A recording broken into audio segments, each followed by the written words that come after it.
तो finally Gen Z में जम्मू कश्मीर में अभी कुछ दिन पहले जब नेता प्रतिपक्ष 10 दिन जिसके चरणों में माथा टेका विसर्जन करते वक्त उसके ही माथे पे अपने पैर रखे। मैं राहुल गांधी जी को बहुत पहले से देख रहा हूं, जब 2009 में उनका नाम सबसे आगे चलता था। तो जो राहुल गांधी आज हैं, ये राहुल गांधी वो नहीं है जिसको ये देश चाहता था। ही इज ए कोर पॉलिटिशियन। इतने मुद्दे हैं इस देश में, जिस बिहार में वोट चोर की यात्रा निकाली गई, उस बिहार में अगर बच्चों के रोजगार को लेके ही ये यात्रा निकाल देते तो बिहार में कांग्रेस की सरकार आने से कोई रोक नहीं सकता था। मैं तो कहता ही हूं कि राहुल गांधी के भाषण से अडानी, अंबानी और मोदी हटा दो तो सिर्फ देखो भैया बचेगा।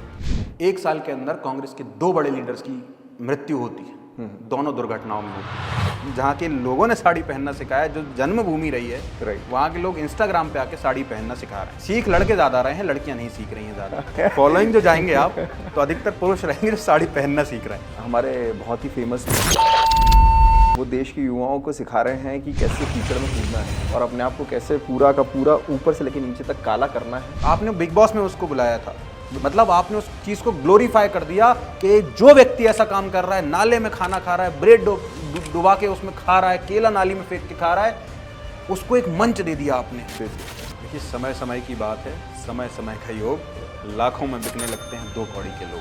हम जिस दिन नाम घोषित हुआ, हम तो सरप्राइज हो गए कि अरे मामा का नाम नहीं आया, और आप देखिए चुपचाप मामा चले गए। ये हाइड्रोजन बम प्रेस कॉन्फ्रेंस में ना फोड़ के आप सुप्रीम कोर्ट में फोड़िए ना, क्योंकि सुप्रीम कोर्ट तो वह है जहां हर व्यक्ति जाता है। आपके खिलाफ कितनी बार बीजेपी गई, जहां जाके फिर आपने माफी मांगी, sorry.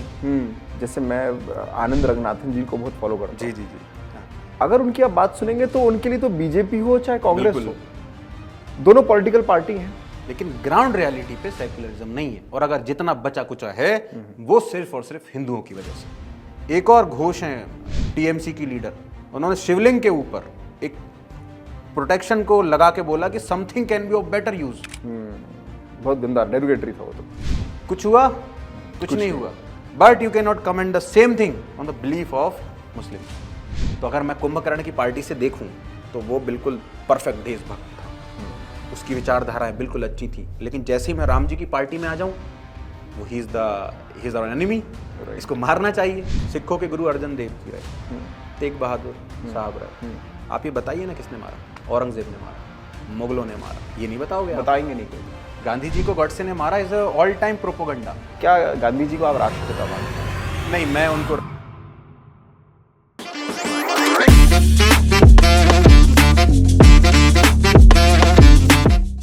A very warm welcome to Intellectual Indians, India's intellectual interviews. I'm your host संकल्प माहेश्वरी।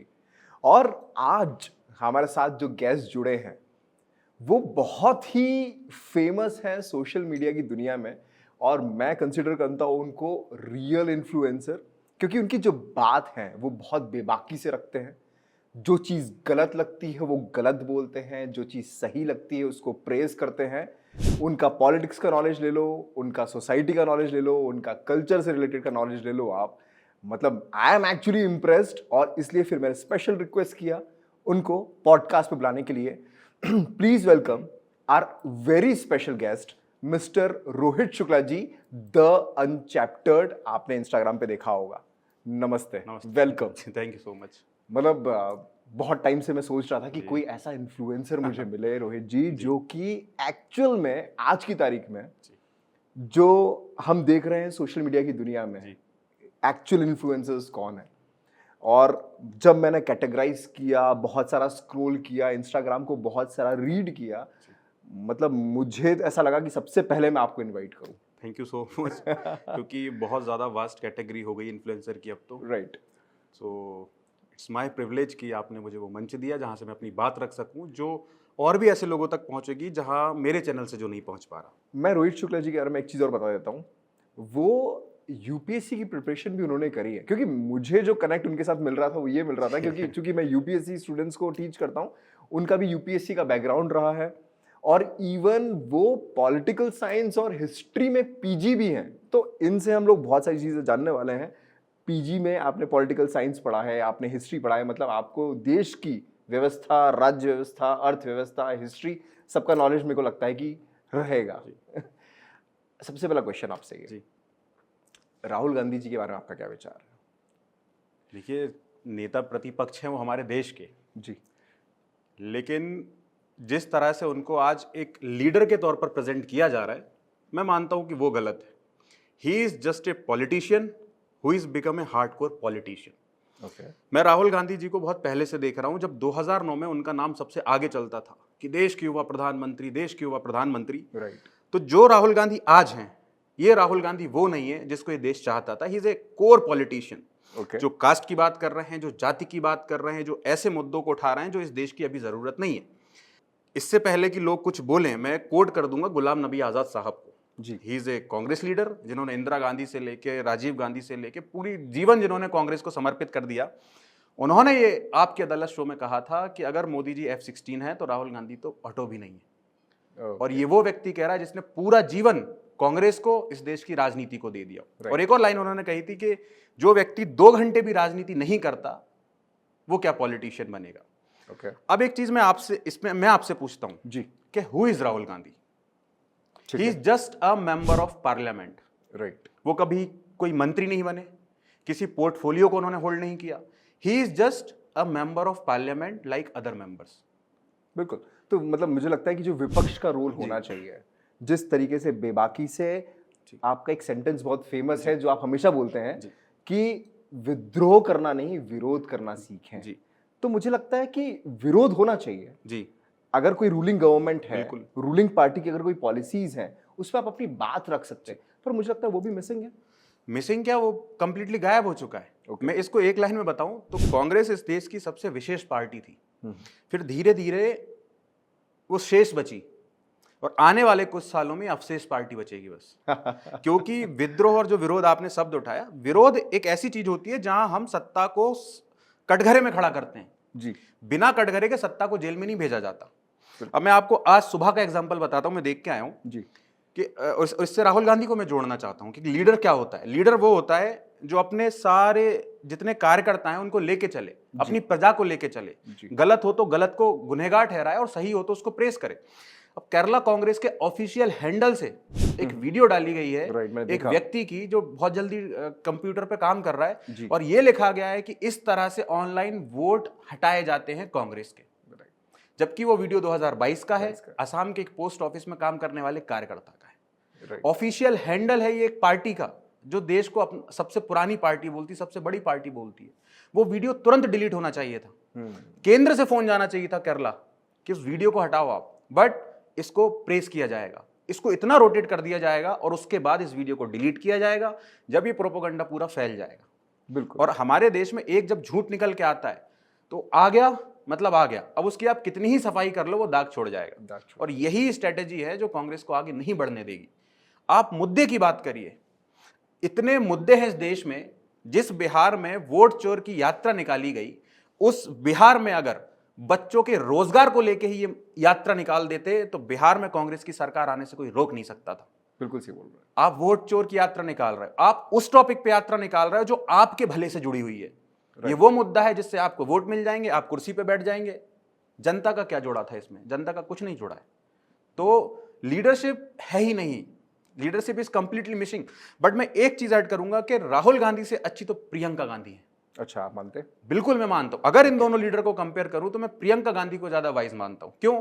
जैसे प्रधानमंत्री 13 सितंबर को मणिपुर गए, तो जब प्रियंका गांधी जी से सवाल किया गया तो उन्होंने बड़े अच्छे से बोला कि बहुत अच्छी बात है भाई, इतने साल बाद जा रहे हैं, जा तो रहे हैं कम से कम। राइट। वही सवाल जब नेता प्रतिपक्ष से पूछा गया, नहीं ये मुद्दा नहीं है, मुद्दा है वोट चोर गद्दी छोड़। वो अलग डायलॉग बना। तो आपने फिर से अपने पर्सनल बेनिफिट के लिए पूरे मणिपुर का जो पॉपुलेशन था उसको आप एड्रेस करना भूल गए। राइट। आप लीडर ऑफ ऑपोजिशन हो, मतलब कश्मीर से कन्याकुमारी और अरुणाचल से लेकर गुजरात तक आप पूरे विपक्ष की आवाज हो। लेकिन अभी भी उनको लगता है कि वो एक विपक्षी पार्टी की आवाज है। मुझे ऐसा लगता है कहीं ना कहीं जो आजकल विपक्ष मुद्दे रखती है या विरोध करती है, वो एक पर्टिकुलरली पर्सन को टारगेट करके कर रही है। बिल्कुल बिल्कुल। जबकि पॉलिसीज पे बात होनी चाहिए, डेवलपमेंट पे बात होनी चाहिए, जहां गैप्स हैं उसको आइडेंटिफाई करके उन पे बात होनी चाहिए। पर मुझे लगता है कि कोई भी पॉलिटिकल चुनाव की रैली होगी उसमें एक ही पर्सन सामने दिखता है, वो हमारे देश के प्रधानमंत्री मोदी जी। मैं तो कहता ही हूं कि राहुल गांधी के भाषण से अडानी, अंबानी और मोदी हटा दो तो सिर्फ देखो भैया बचेगा, जो उनका एक कोर डायलॉग है कि देखो भैया पॉज। पॉज। क्योंकि 3 के अलावा आप किसी से बात ही नहीं कर रहे हो, किसी मुद्दे पे बात ही नहीं कर रहे हो। Right. संसद से लेके एक गली मोहल्ले में होने वाली सभा में भी सिर्फ ये 3 नाम ही आते हैं, अडानी, अंबानी और मोदी जी। और अडानी जी का तो ऐसा प्रचार कर दिया है कि उनको अपनी पीआर पे खर्च ही नहीं करना पड़ा। सही है। बच्चे बच्चे के मुंह पे अडानी मतलब जी मैंने का एक नाम है। चीज नोटिस भी करी थी, वंतारा क्यों लेकर भी बहुत सारे डिस्कशंस की हैं, जबकि वंतारा एक अच्छा काम कर रहे हैं। अंबानी जी के जो सुपुत्र हैं जी। वो जिस तरीके से आप देखेंगे वाइल्ड लाइफ पे काम कर रहे हैं जी। उसके अगेंस्ट में भी उन्होंने, क्योंकि नाम चूंकि जुड़ा हुआ है हमारे देश के प्रधानमंत्री से, तो वो भी उनके अगेंस्ट में हो गए। देखिए, ये एक ऐसी विचारधारा से निकलकर आई हुई चीज है जिसे हम इंग्लिश में कम्युनिज्म कहते हैं और हिंदी में कहते हैं वामपंथ। वामपंथ। ये चीजें इसलिए इतनी जल्दी हाईलाइट होती हैं क्योंकि ये वामपंथी इतनी अच्छी लगती है सुनने में कि हर व्यक्ति को लगता है कि वाह, आप कम्युनिज्म पढ़ोगे तो गरीबों की बात हो रही है, गरीबों को फैक्ट्री का मालिक बना दो, अरे पैसा बांट दो, कितना अच्छा लग रहा है सुनने में। 10 लोग मुझसे जुड़ जाएंगे। लेकिन मैं ये बात करूंगा कि पूंजीपति यहाँ पर आने वाला है, फैक्ट्री लगाने वाला है, ये व्यक्तियों को लगेगा ये तो हमारे जमीन हड़पने आ गया। राइट। तो इस विचारधारा से निकल कर ये आता है। अब चूंकि वंतारा फाउंडेशन जिस कंपनी की है वो एक पूंजीपति व्यक्ति हैं, बिल्कुल। और इस देश का इतिहास रहा है कि पूंजीपति अगर कोई अच्छा काम भी करेगा तो सबसे पहले उसे कटघरे में खड़ा करा जाएगा, उनसे सवाल किए जाएंगे, उनकी अच्छे काम पे भी हम मुद्दा उठाएंगे, जैसे कि वंतारा को कितना घसीटा गया। और एक चीज देखिए, पहले जब मुद्दा घसीटा गया तो फिर हमने कहा कोर्ट कोर्ट कोर्ट जाएंगे। बिल्कुल। अब कोर्ट ने एक एसआईटी का गठन किया, एसआईटी ने आके कह दिया कि भाई निष्पक्ष है, नहीं, अब कोर्ट बिक चुका है। अब कोर्ट बिक गया। किसी पे भरोसा नहीं है। मतलब आप उन मामलों में कोर्ट सर्वोपरि है जहां पर आपको फायदा हुआ, राइट। उन मामलों में कोर्ट बिक चुकी है जहां पर आपको नुकसान हुआ। राइट। तो इनकी विचारधारा ही नहीं है, ये किसी पे भरोसा ही नहीं करते। बिल्कुल। और यही इनका सबसे बड़ा ड्रॉबैक। तो अगर ऐसी स्थिति देखी जाए तो मुझे लगता है ये कभी भी, ये जो विपक्ष में है, कांग्रेस जो है, जो सबसे मजबूत पार्टी मानी जाती है विपक्ष में, वो तो कभी पावर में आ ही नहीं पाएगी। आ सकती है, मतलब क्या लगता है? बिल्कुल। देखिए, एक सर्कल है। जब 2 लोग विपक्ष में बैठते थे भाजपा से, तब किसने सोचा था कि एकदम समय ऐसा आएगा कि 15 साल तक ये पार्टी इस देश में सत्ता राज करेगी? किसी ने नहीं सोचा। लेकिन वो विपक्ष का काम अच्छा जानते हैं। भाजपा का एक एक कार्यकर्ता विपक्ष करना जानता है। मैंने देखा 2014 में कंधे पे सिलेंडर लेके मंत्री उतरते थे रोड पे कि जरा सा रेट बढ़ गया। राइट। और आप यहां भी आके क्या बोलोगे कि रेट बढ़ रहे हैं, अडानी जी को फायदा होगा, रेट बढ़ रहे हैं, अंबानी जी को फायदा होगा। आप उस शहर के, उस मोहल्ले के, उस एक व्यक्ति से जोड़ ही नहीं पा रहे हैं मुद्दे को।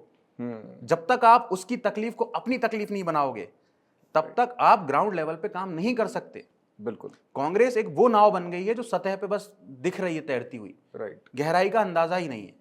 बिल्कुल। और ये चीज कांग्रेस को सबसे ज्यादा परेशान कर रही है और इसका कारण टॉप लीडरशिप है। आप ऐसे देखिए, अब लीडरशिप की बात शुरू में भी आई थी, मुझे एक नाम ऐसा बता दीजिए आप जो कांग्रेस में हम बोल सके कि no Rahul Gandhi he is.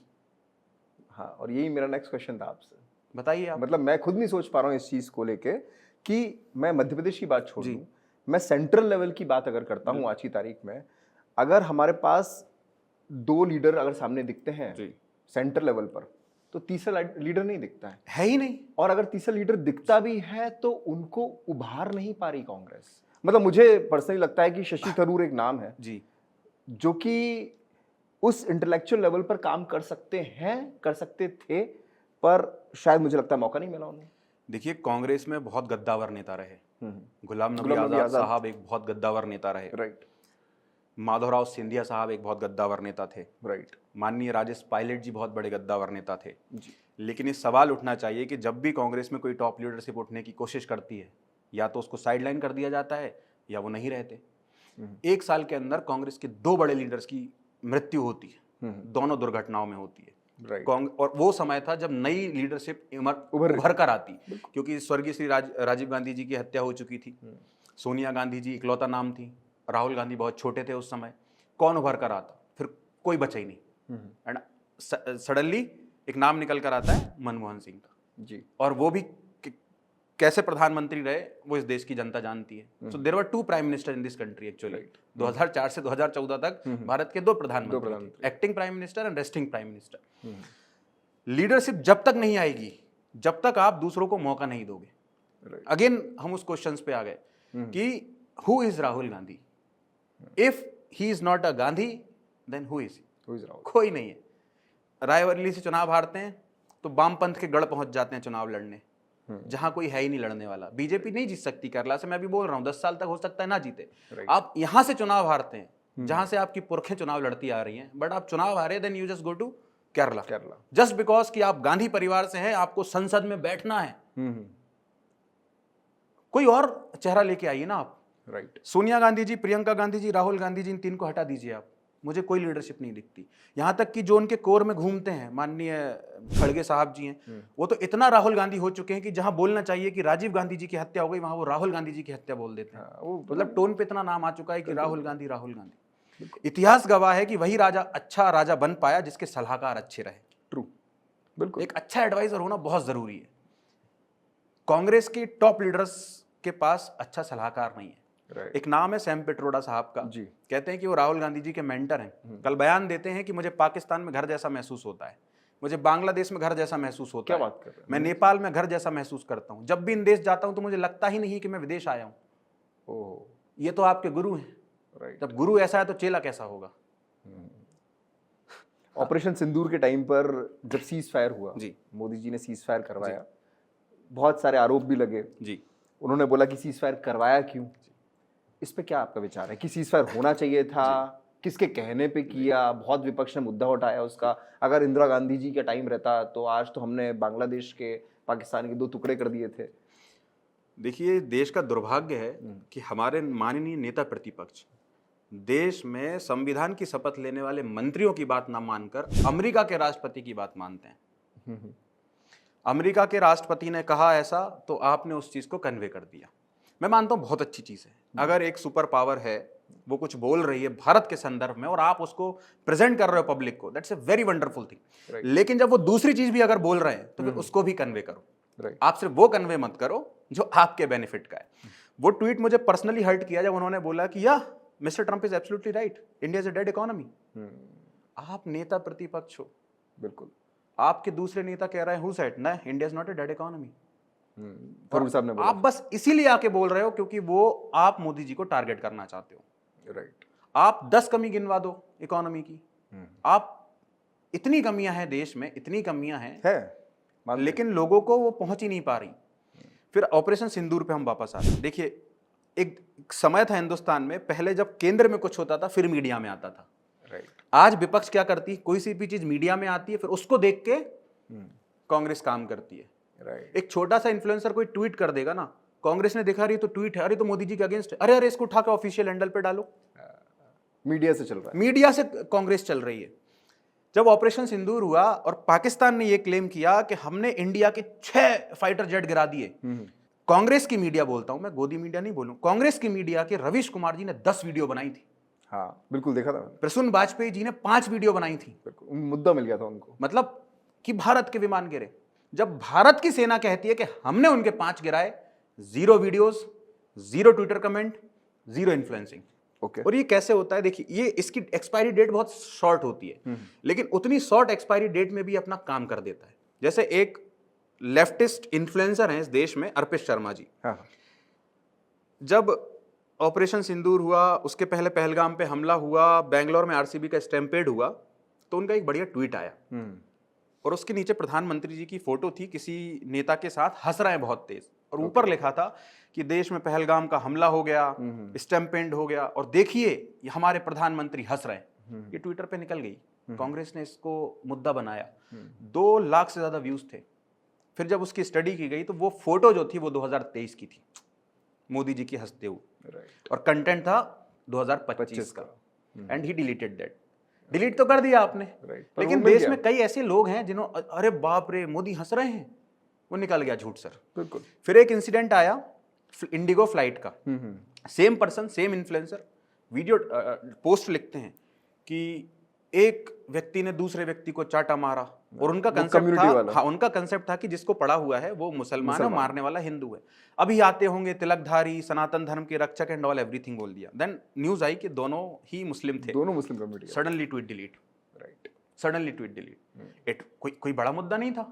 हमारे देश में लोगों को मार दिया जाता है सर। राइट। और आपको एक फ्लाइट में एक थप्पड़ मारने वाला इंसिडेंट इतना बड़ा लगा कि आप इतने बड़े फॉलोइंग लेके आके उसको आप जनता के सामने प्रेजेंट कर रहे हो, just because you are completely in the leftist atmosphere. आपको बस एक दल को समर्थन करना है। राइट। तो ऑपरेशन सिंदूर को इतना बड़ा प्रोपोगंडा बनाया गया लेफ्टिस्ट मीडिया के द्वारा। यार एक ऑपरेशन हो रहा है, ठीक है, सरकार कह रही है कि हमने इतना किया, मान लो ना। आप सबूत मांग रहे हो, आप फाइटर जेट्स की बातें कर रहे हो, और जब सरकार बोल दे अरे ये तो बिक चुके हैं। First time in the history of the India कि आपने सेना पे सवाल उठाए, आपने सेना की बात नहीं मानी, सेना के प्रमुख को आके बोलना पड़ रहा है कि भैया हमने गिराए हैं, और उसके बाद भी जब नहीं ये तो बिक चुके हैं। अरे ये मतलब मुझे लगता है कि कुछ भी ऐसा करें जिससे कि बस सामने आपको अगेंस्ट में रहना है, बस भले आप वो देश के साथ खड़े होकर आपको काम करना चाहिए, विपक्ष की भूमिका इंटरनली आपको निभानी चाहिए, बिल्कुल एक्सटर्नल लेवल पर जो भी चीजें हो रही है उसमें आपको मजबूती से साथ में खड़ा होना चाहिए, वो सब चीजें मिसिंग है। और विपक्ष मुझे लगता है इसी कारण से आगे आ नहीं पा रहा है, और पता नहीं कितने साल नहीं आ पाएगा, ये चर्चा का विषय रहेगा। मैं तो बोल सकता हूं अभी 2034 तक तो विपक्ष नहीं आ रहा। ओके। क्योंकि विपक्ष का ही इतना विपक्ष हो चुका है। हाँ। देखिए क्या होता है, भारत एक भावुक देश है। बिल्कुल। ये वो देश है जहां अगर किसी राजनेता की मृत्यु हो जाए तो उसके बेटे को ऐसे ही वोट दे देती जनता कि अरे यार सिंपैथी के तौर पे। ये वो देश है। आप लोगों को भावुक नहीं कर पा रहे हो, आप लोगों को गुमराह कर रहे हो, और गुमराह करने की उम्र बहुत शॉर्ट होती है। राइट। आप अगर सही, बेरोजगारी इस देश का इतना बड़ा मुद्दा है कि अभी अगर नई पार्टी बना के कोई चुनाव लड़ लेना, जीत जाएगा, वो जीत जाएगा, 100% जीत जाएगा। आप कोर पॉलिटिक्स पे बात ही नहीं कर रहे हो। वोट चोर गद्दी छोड़, वोट चोर। अभी बोले कि मैं हाइड्रोजन बम फोड़ने वाला हूं, परसों का स्टेटमेंट है, वो हाइड्रोजन बम के अंदर पानी था तो फूटा ही नहीं कुछ। आप मतलब अपने आप को ग्लोरीफाई कर रहे हो कि मैं आके एक बम फोड़ूंगा। आप किसी और से बोलो ना। आपकी पार्टी इतनी लिटरेट पार्टी है, सबसे पुरानी पार्टी, आपने लिख के रखा हुआ ट्विटर पे, देश की सबसे पुरानी पार्टी। क्या पुरानी पार्टी में सब में जंग लग गई है? आप ट्रस्ट ही नहीं है, क्योंकि बिल्कुल कहीं ना कहीं हर कांग्रेस का मैं बोल सकता हूं मेंबर समझ रहा है अंदर ही अंदर कि देश में बहुत कुछ अच्छा हो रहा है। मजबूरी है कि दे आर वेरी लॉयल। बिल्कुल। बाकी शशि थरूर जी तो बोल ही देते हैं, बोल देते हैं, दिखता, लेकिन जैसे ही बोलते हैं बस ये कुछ दिन में अब जाने वाले हैं बीजेपी में। तो वो देश की बात आप नहीं कर सकते अगर आप कांग्रेस पार्टी में। राइट। अच्छा, जैसे सिंधिया जी ने पार्टी छोड़ी, जी, ज्योतिरादित्य सिंधिया जी ने पार्टी छोड़ी, मध्य प्रदेश में उस टाइम पे कमलनाथ जी गवर्नमेंट आई थी। बिल्कुल। कमलनाथ जी गवर्नमेंट आई, उसके बाद चूंकि विधायक और विधायक दल चला गया हमारा बीजेपी में, तो कमलनाथ जी की गवर्नमेंट गिर गई और उस टाइम पे बीजेपी गवर्नमेंट बन गई। अब जो प्रिंसिपल्स जो होते हैं, जैसे कि कांग्रेस के बहुत ही सालों के प्रिंसिपल्स हैं, और वैसे ही देखा जाए आरएसएस के, बीजेपी के भी प्रिंसिपल्स हैं। जब नए लोग पुरानी मानसिकता लेके पार्टी में जुड़ते हैं, तो अब उनकी मानसिकता क्या पहले कांग्रेस वाली रही है या अब चेंज हो जाती है एकदम से पार्टी बदलने से मानसिकता? तो मतलब बहुत ही कद्दावर नेता, जैसे आपने बोला, उनके पिताजी भी, खुद ज्योतिरादित्य सिंधिया जी भी, बिल्कुल, पर जैसी पार्टी शिफ्ट होती है तो कैसे प्रिंसिपल्स चेंज हो जाते हैं? देखिए, सिंधिया जी का कांग्रेस छोड़कर बीजेपी में आना, ये समझ लीजिए कि मध्य प्रदेश के कांग्रेस की राजनीति की सबसे नींव खत्म हो गई, और उसको खत्म करने वाला कोई नहीं है, केंद्र की राजनीति है। देखिए, मध्य प्रदेश में 3 नेता हैं जो मध्य प्रदेश का चेहरा बन सकते थे कांग्रेस से, माननीय कमलनाथ जी, दिग्विजय सिंह जी और ज्योतिरादित्य सिंधिया। 100%। ज्योतिरादित्य सिंधिया एक युवा नेता थे और बहुत अच्छी फैन फॉलोइंग है उनकी। इवन बीजेपी के लीडर्स, बीजेपी की जो पॉपुलेशन है जो फॉलो कर, वो भी सिंधिया जी को पसंद करते थे, क्योंकि एक व्यक्ति देखना चाहता है अच्छे व्यक्ति से जुड़ना। लेकिन केंद्र की कांग्रेस की राजनीति ने मध्य प्रदेश की राजनीति की तहस नहस कर दिया, और उसका सबसे बड़ा कारण मैं माननीय श्री दिग्विजय सिंह जी को मानता हूँ। दिग्विजय सिंह सेंट्रल के नेता रहे, बहुत पुराने राजनेता रहे। इसमें बहुत सी ऐसी बातें जो मैं आपको अभी नहीं बता सकता हूँ, ऑफ एयर बिल्कुल बताऊंगा आपको। एक ही दिन में दिग्विजय सिंह जी, कमलनाथ जी और सिंधिया जी मध्य प्रदेश से फ्लाइट लेके दिल्ली जाते हैं। चुनाव के नतीजे आने के बाद और सडनली सिंधिया जी को बड़ी एक्सपेक्टेशंस थी कि यार मतलब मुझे ही वो चीज़ मिलेगी, क्योंकि अब मैं इतना नाम है, मेरे एमएलएज हैं। ये गए, लेकिन दिल्ली में जो हुआ उसने मध्य प्रदेश की राजनीति खत्म कर दी कि आज फिर से भाजपा पूर्ण बहुमत में।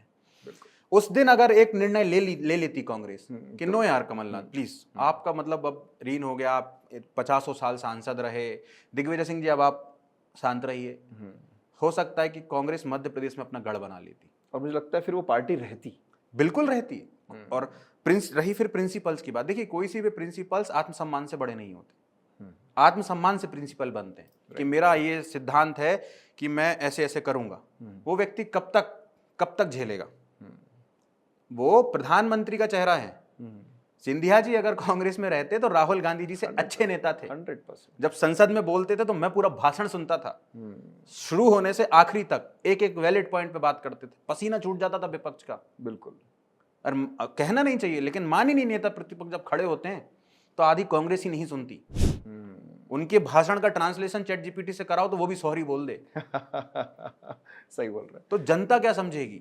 तो गद्दावर नेताओं को साइडलाइन करना ही कांग्रेस की आज ये हालत कर दी है। सही बोल रहे हैं। ना, एक से एक नेता रहे कांग्रेस के, और बड़े से बड़े वकील कांग्रेस के नेता हुआ करते थे। सभी आज भी हैं कई वकील, लेकिन एक विचारधारा ने, एक परिवार के पीछे जी हजूरी करने की विचारधारा ने कांग्रेस को खत्म कर दिया। मतलब अगर कांग्रेस को अब रिवाइव करना है तो मौका देना पड़ेगा। आपको एलिट स्पीकर्स को लाना पड़ेगा, एलिट क्लास से बाहर आना पड़ेगा। क्या जमीन से जुड़े। बिल्कुल, जमीन से उठाइए ना। बीजेपी की स्ट्रेंथ ही है उनकी ऑर्गेनाइजेशन पावर। राइट। छोटे से कार्यकर्ता से लेके सब ऑर्गेनाइज। मोहन यादव जी का नाम किसी ने नहीं सुना था? हम जिस दिन नाम घोषित हुआ हम तो सरप्राइज्ड हो गए कि अरे मामा का नाम नहीं आया। और आप देखिए चुपचाप मामा चले गए। चुपचाप गए, बिल्कुल। वो पार्टी 17 साल 18 साल जिसने मध्य प्रदेश पे एक छत्र राज किया हो, दिलों में बसते हैं वो। बिल्कुल। लेकिन जैसे ही ऑर्डर आया कि Mohan Yadav ji will be the next chief minister of Madhya Pradesh, कोई आवाज नहीं उठी। बंद कमरे में हाथापाई भी हो गई हो, मुझे नहीं पता, लेकिन आउटसाइड द डोर राइट एक आवाज उठ के नहीं आई। That is unity. This is called the power. ये ऑर्गेनाइजेशनल पावर है उनकी। और आप अभी कांग्रेस का अध्यक्ष भी चुन लेंगे ना दोबारा, तो पता चलेगा कि वो मुंह टेढ़ा करके वहां बैठे हैं, वो मुंह टेढ़ा करके वहां बैठे हैं। सबसे बड़ा एग्जांपल एमपी की पॉलिटिक्स थी, जब लास्ट इलेक्शंस हुए थे। 3 चेहरे आगे खड़े होके कि अरे हम भाग रहे हैं, दिल्ली भाग रहे हैं, कि कौन बैठेगा। ये स्ट्रेंथ है बीजेपी की। राइट। सो नेक्स्ट, अगर चलिए मान के चलते हैं मोदी जी के 75 साल कंप्लीट हो चुके हैं, बहुत ही सशक्त देश के हमारे प्रधानमंत्री मोदी जी हैं, पर भी उनके उसमें है कि 75 ईयर्स के बाद एक तरीके से रिटायरमेंट मान के चलते हैं। और कुछ लोग ऐसा भी बोलते हैं कि ये पूरा अपना टर्म कंप्लीट नहीं करेंगे, there will be next prime minister. So who do you think from BJP जो कि प्राइम मिनिस्टर की कुर्सी के लिए सबसे उचित रहेंगे उस पद के लिए, आज की कंडीशन को देखते हुए इंडिया की और आगे की कंडीशन को देखते हुए इंडिया की? ये प्रधानमंत्री मोदी जी ने जो एक लेवल सेट कर दिया है, वो उस लेवल तक पहुंचना तो अभी बहुत टाइम लगेगा बीजेपी के नेताओं में। लेकिन कई ऐसे नेता हैं जो प्रधानमंत्री की दावेदारी रख सकते हैं। जैसे सबसे पहला नाम मैं शिवराज सिंह चौहान जी का लूंगा। ओके। बैलेंस्ड नेता हैं, सबको साथ लेके चलने वाले नेता हैं, कोई ऐसी पर्टिकुलर कम्युनल उनकी छवि नहीं है, और ही नोज पॉलिटिक्स, बहुत अच्छे से रूल करना जानते हैं, जनता को साथ लेके चलना जानते हैं। बिल्कुल। पॉलिसीज रही तो उन हर मतलब सशक्त भी ऐसा नहीं है कि एक्शन नहीं लेते हैं, बिल्कुल एक्शन लेते हैं, लेकिन एक दायरे में लेते हैं कि नुकसान ना हो किसी का। और सबसे पावरफुल मिनिस्ट्रीज हैं भी उनके पास अगर देखा जाए तो। एग्रीकल्चर, पंचायत है, एग्रीकल्चर है, रूरल है, बिल्कुल। और इतनी जो देश की 65% जनता को रिप्रेजेंट कर रहा है रूरल हमारा। और सेंसिटिव मुद्दे हैं ये आज। किसान एक बहुत सेंसिटिव मुद्दा है जो उनको मंत्रालय दिया गया, और वो बड़े अच्छे से चीज उसको कर रहे हैं। और कुछ चीजें ऐसी होती हैं मतलब कि एक लेवल पे जाने के बाद हम उसको पूरी तरह से नहीं कर सकते। जैसे मध्य प्रदेश के जब वो मुख्यमंत्री रहे तो बड़े अलग लेवल के मुख्यमंत्री रहे। मैं मिला उनसे, 1-2 बार मिला हूं, तो कभी फील नहीं करवाएंगे वो आप, क्योंकि आप मुख्यमंत्री, मामा का घर उनका, बढ़िया टैगलाइन भी लगी हुई है। तो वो एक नेता मेरे हिसाब से ऐसे हैं कि जो प्रधानमंत्री बन सकते हैं। दूसरे अमित शाह जी मुझे लगते हैं, क्योंकि मोदी जी के साथ रह के उन्होंने वो चीज, पूरे हिंदुस्तान का जो एक कोड चल रहा है वो बहुत अच्छे से जानते हैं, तो वो एक लीडर बन सकते हैं। बट आई डोंट नो कि बीजेपी के अंदर कितने लोग एक्सेप्ट करेंगे उनको। बाकी शिवराज सिंह चौहान एक ऐसा नाम मैं बोलूंगा जो लगते हैं प्रधानमंत्री बन सकते हैं, और ऊपर नाम भी है उनका। है जी, क्योंकि मुझे तो सौभाग्य था, उनके साथ मैंने काम किया। जी। सलाहकार के पद पे चीफ मिनिस्टर ऑफिस में मैंने जब काम किया तो उनकी वर्किंग को देखा मैंने। जी। और उनके जैसा नेता मुझे लगता है कि बहुत रेयर होते हैं। बिल्कुल। जो कि हम लोग जब डिस्कशन के लिए बैठते थे तो वो बोलते थे कि मुझे वो घुमक्कड़, अर्ध घुमक्कड़ या ट्राइब्स वाले जो लोग हैं उनके लिए पॉलिसीज बनानी है, उनके लिए आप लोग काम करिए। वो एजुकेशन और एग्रीकल्चर पे जो काम करते थे उनका काम ही एक उस लेवल पे रहा। ग्राउंड लेवल के नहीं, ग्राउंड लेवल। हमीदिया कॉलेज से पढ़ाई करके जो उठा हो, कॉलेज से जो पॉलिटिक्स करके उठता है ना, राइट, वो बहुत ऊपर तक जाता है। जैसे मोहन यादव जी भी बिल्कुल अगर अभी देखेंगे, बिल्कुल किसी ने नाम नहीं सुना, पर उसके बाद आज की तारीख में अगर आप देखेंगे तो बहुत ही नाम है। सशक्त नेता है। बिल्कुल डिसीजन मेकिंग जानते हैं। राइट निर्णय, सबसे बड़ा नेता को नेता बनाता है उसकी डिसीजन मेकिंग, जो पब्लिक से इन्फ्लुएंस ना हो। राइट। क्योंकि कभी आप संतुष्ट नहीं कर सकते पब्लिक को। आप कोई सी भी पॉलिसी ले आइए, 20 उसके खिलाफ खड़े होने वाले ही हैं। तो अगर आप उस 20 का सोच के 80 का नुकसान करवा रहे हो तो आप अच्छे नेता नहीं हो। नहीं है, तो वो चीज़ बहुत अच्छी है मोहन यादव जी में। और सरप्राइजिंगली देखिए, किसी को नहीं पता था ये नाम। नहीं पता। मतलब फर्स्ट एक बार के विधायक और education, I guess education minister रहे थे, एजुकेशन मिनिस्टर रहते थे। Suddenly chief minister of Madhya Pradesh. सब बड़ी खुश बात हैं, है, बड़ी बात है। कई नाम उभर के आ पर रहे थे। बीजेपी हमेशा वही सरप्राइज करती है, जैसे कि अब दिल्ली के सीएम जी जो मैडम है, she was the first time MLA, बिल्कुल। पर वो चीफ मिनिस्टर बन गए। राजस्थान के सीएम भजन लाल शर्मा जी। बिल्कुल। तो ये बहुत अच्छी चीज है। हाँ। ये एक्चुअली भले एक व्यक्ति को इन्होंने अपॉइंट किया, लेकिन एक जमीनी कार्यकर्ता को ये चीज महसूस करा दी कि लगे रहो, सही है, कोई बड़ी बात नहीं है कि 20 साल बाद हो सकता है तुम मुख्यमंत्री बन जाओ। बिल्कुल। नहीं तो एक ही फैमिली में नाम चल रहा है। अब जैसे कांग्रेस में बता सकता हूं आपको राइट। कि कौन मुख्यमंत्री बनेगा, कौन प्रधानमंत्री बनेगा, कौन युवा अध्यक्ष बनेगा। अच्छा, किसको बनना चाहिए अगर प्रधानमंत्री, अगर मान लीजिए लोकसभा चुनाव जीत जाते हैं कैसे भी करके? कांग्रेस से? कांग्रेस में कोई नहीं है प्रधानमंत्री बनने लायक। अच्छा। बिल्कुल, मैं इसको डंडे की चोट पे बोल सकता हूं, क्योंकि आप जब तक अपीजिंग की पॉलिसी नहीं छोड़ोगे, आप पूरे देश के नेता नहीं बन सकते। और प्रधानमंत्री पूरे देश का होता है। सबसे बड़ा एग्जांपल देखिए, प्रधानमंत्री मोदी जी की छवि before the prime minister was completely different थी, बहुत डिफरेंट थी। उनको एक कम्युनल नेता माना जाता था, दंगों से जोड़ के देखा जाता था, हिंदू अपीजिंग देखा जाता था। लेकिन 2014 के बाद आज 2025 चल रही है, आप मुझे एक इंस्टांस ऐसा बता दीजिए जहां पर ऐसा लगे कि नहीं यार ये तो हिंदुओं के नेता है, नहीं यार ये तो हिंदुओं के नेता है। बट कांग्रेस के एक लीडर की बात सुन के मैं बोल सकता हूं कि किसके नेता हैं। राइट। अपीजिंग की पॉलिसी चल रही है, कंप्लीट अपीज करने की कोशिश कर रहे हो आप। बट प्रधानमंत्री बनने के बाद आप नहीं कर सकते वो चीजें, क्योंकि भले मैंने वोट नहीं दिया, भले आपने वोट नहीं दिया, लेकिन अब आप हमारे नेता हैं। तो वो चीज नहीं होनी चाहिए। कांग्रेस का हर एक लीडर, अब बताइए आप, मेंटर, मतलब बड़ा अचंभा लगा मुझे तो चीज का। सैम पिट्रोडा जी, अगर बीजेपी नहीं, अगर कांग्रेस नहीं, सिर्फ मुझे एक पर्सन चुनना है जी, कि जो भारत के यूथ के लिए और भारत की आगे तीसरी सबसे बड़ी विश्व की हम लोग महाशक्ति हैं जी, बनने वाले हैं, मान के चलो पीपीपी मॉडल के हिसाब से तो हम लोग थर्ड हैं जी, तो कौन होना चाहिए युवा में? अभी तो मैं इस चीज का जवाब नहीं दे पाऊंगा आपको कि कौन होगा, क्योंकि समय तय करेगा। हो सकता, और नेता बनने में ज्यादा समय नहीं लगता हमारे देश में। 1-1.5 साल के अंदर हो सकता है कोई नेता उभर कर आ जाए, लेकिन नेता उभर कर जरूर आएगा जो देश के उन मुद्दों की बात करेगा जो देश की कोर है, जो युवाओं की बात करेगा। सिर्फ ट्विटर पे ये लिख देने से कि देश के जन जी, देश के युवा, देश के स्टूडेंट, माननीय श्री नेता प्रतिपक्ष का ट्वीट देखा कल, देश के जन जी, देश के युवा, देश के स्टूडेंट। अरे तीनों एक हैं। जन जी ही युवा है, युवा ही स्टूडेंट है। राइट। फिर उसमें फिर लिखा उन्होंने कि हमें संविधान बचाना है, लोकतंत्र बचाएंगे। इसी के एक दिन पहले प्रेस कॉन्फ्रेंस में कहते हैं लोकतंत्र बचाना मेरा काम नहीं है। जब पूछा गया कि आप एफिडेविट, ये हाइड्रोजन बम प्रेस कॉन्फ्रेंस में ना फोड़ के आप सुप्रीम कोर्ट में फोड़िए ना। राइट। क्योंकि सुप्रीम कोर्ट तो वह है जहां हर व्यक्ति जाता है। आपके खिलाफ कितनी बार बीजेपी गई, जहां जाके फिर आपने माफी मांगी, सॉरी, तो आप भी जाइए, बीजेपी भी सॉरी मांगेगी। इलेक्शन कमीशन को भी, भाई कलम सत्य की धर्म पीठ है, सदा सुंदरम गाती है, और राजा भी वो अपराधी तो सीना ठोक बताती है। वो है हमारी कोर्ट। तो बिल्कुल, आप प्रेस कॉन्फ्रेंस में बम फोड़ने से कुछ नहीं होगा। राइट। अब जस्टिस पे जाएं। जो ट्वीट बड़ा अच्छा था, लेकिन उनका देश का युवा, देश का जैन जी, देश का स्टूडेंट, ये तीन जिस दिन डिसाइड कर लेंगे कि हमें कौन सा नेता चाहिए, उस दिन भारत की राजनीति एक नेता पैदा कर देगी। बिल्कुल सही बोल रहे हैं। जेन जी से बहुत चीजें जुड़ी हुई हैं। थोड़ा सा पॉलिटिक्स से हटके मैं जेन जी पे बात करना चाहूंगा डायरेक्टली।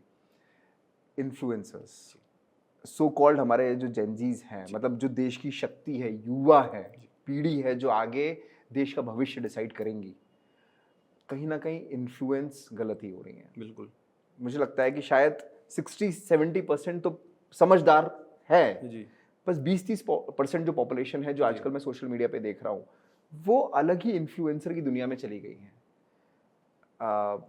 एक हमारी स्पिरिचुअल इन्फ्लुएंसर है जिनका मैं नाम लेना चाहूँगा, वो बोलती हैं कि वो स्पिरिचुअल इन्फ्लुएंसर हैं, और शायद आपने बिग बॉस में देखा भी होगा उनको। जी, मैं समझ गया। हाँ। ऐसे लोगों से हम प्रभावित हो रहे हैं। देखिए, इसका सबसे बड़ा कारण संकल्प जी मैं आपको बताऊं, आप और हम उस पीढ़ी के हैं जहाँ जब सुबह अखबार फेंक के जाता था ना कोई व्यक्ति, तो हम उठा के अंदर जाते थे राइट, और आधा एक घंटे में हम उसको छान डालते थे। बिल्कुल। आज का जो बच्चा है, व्यक्ति है, वो सुबह उठ के सबसे पहले ऐसे हाथ, सोते हुए बेड पे ऐसे हाथ लगाता है, मोबाइल उठाता है।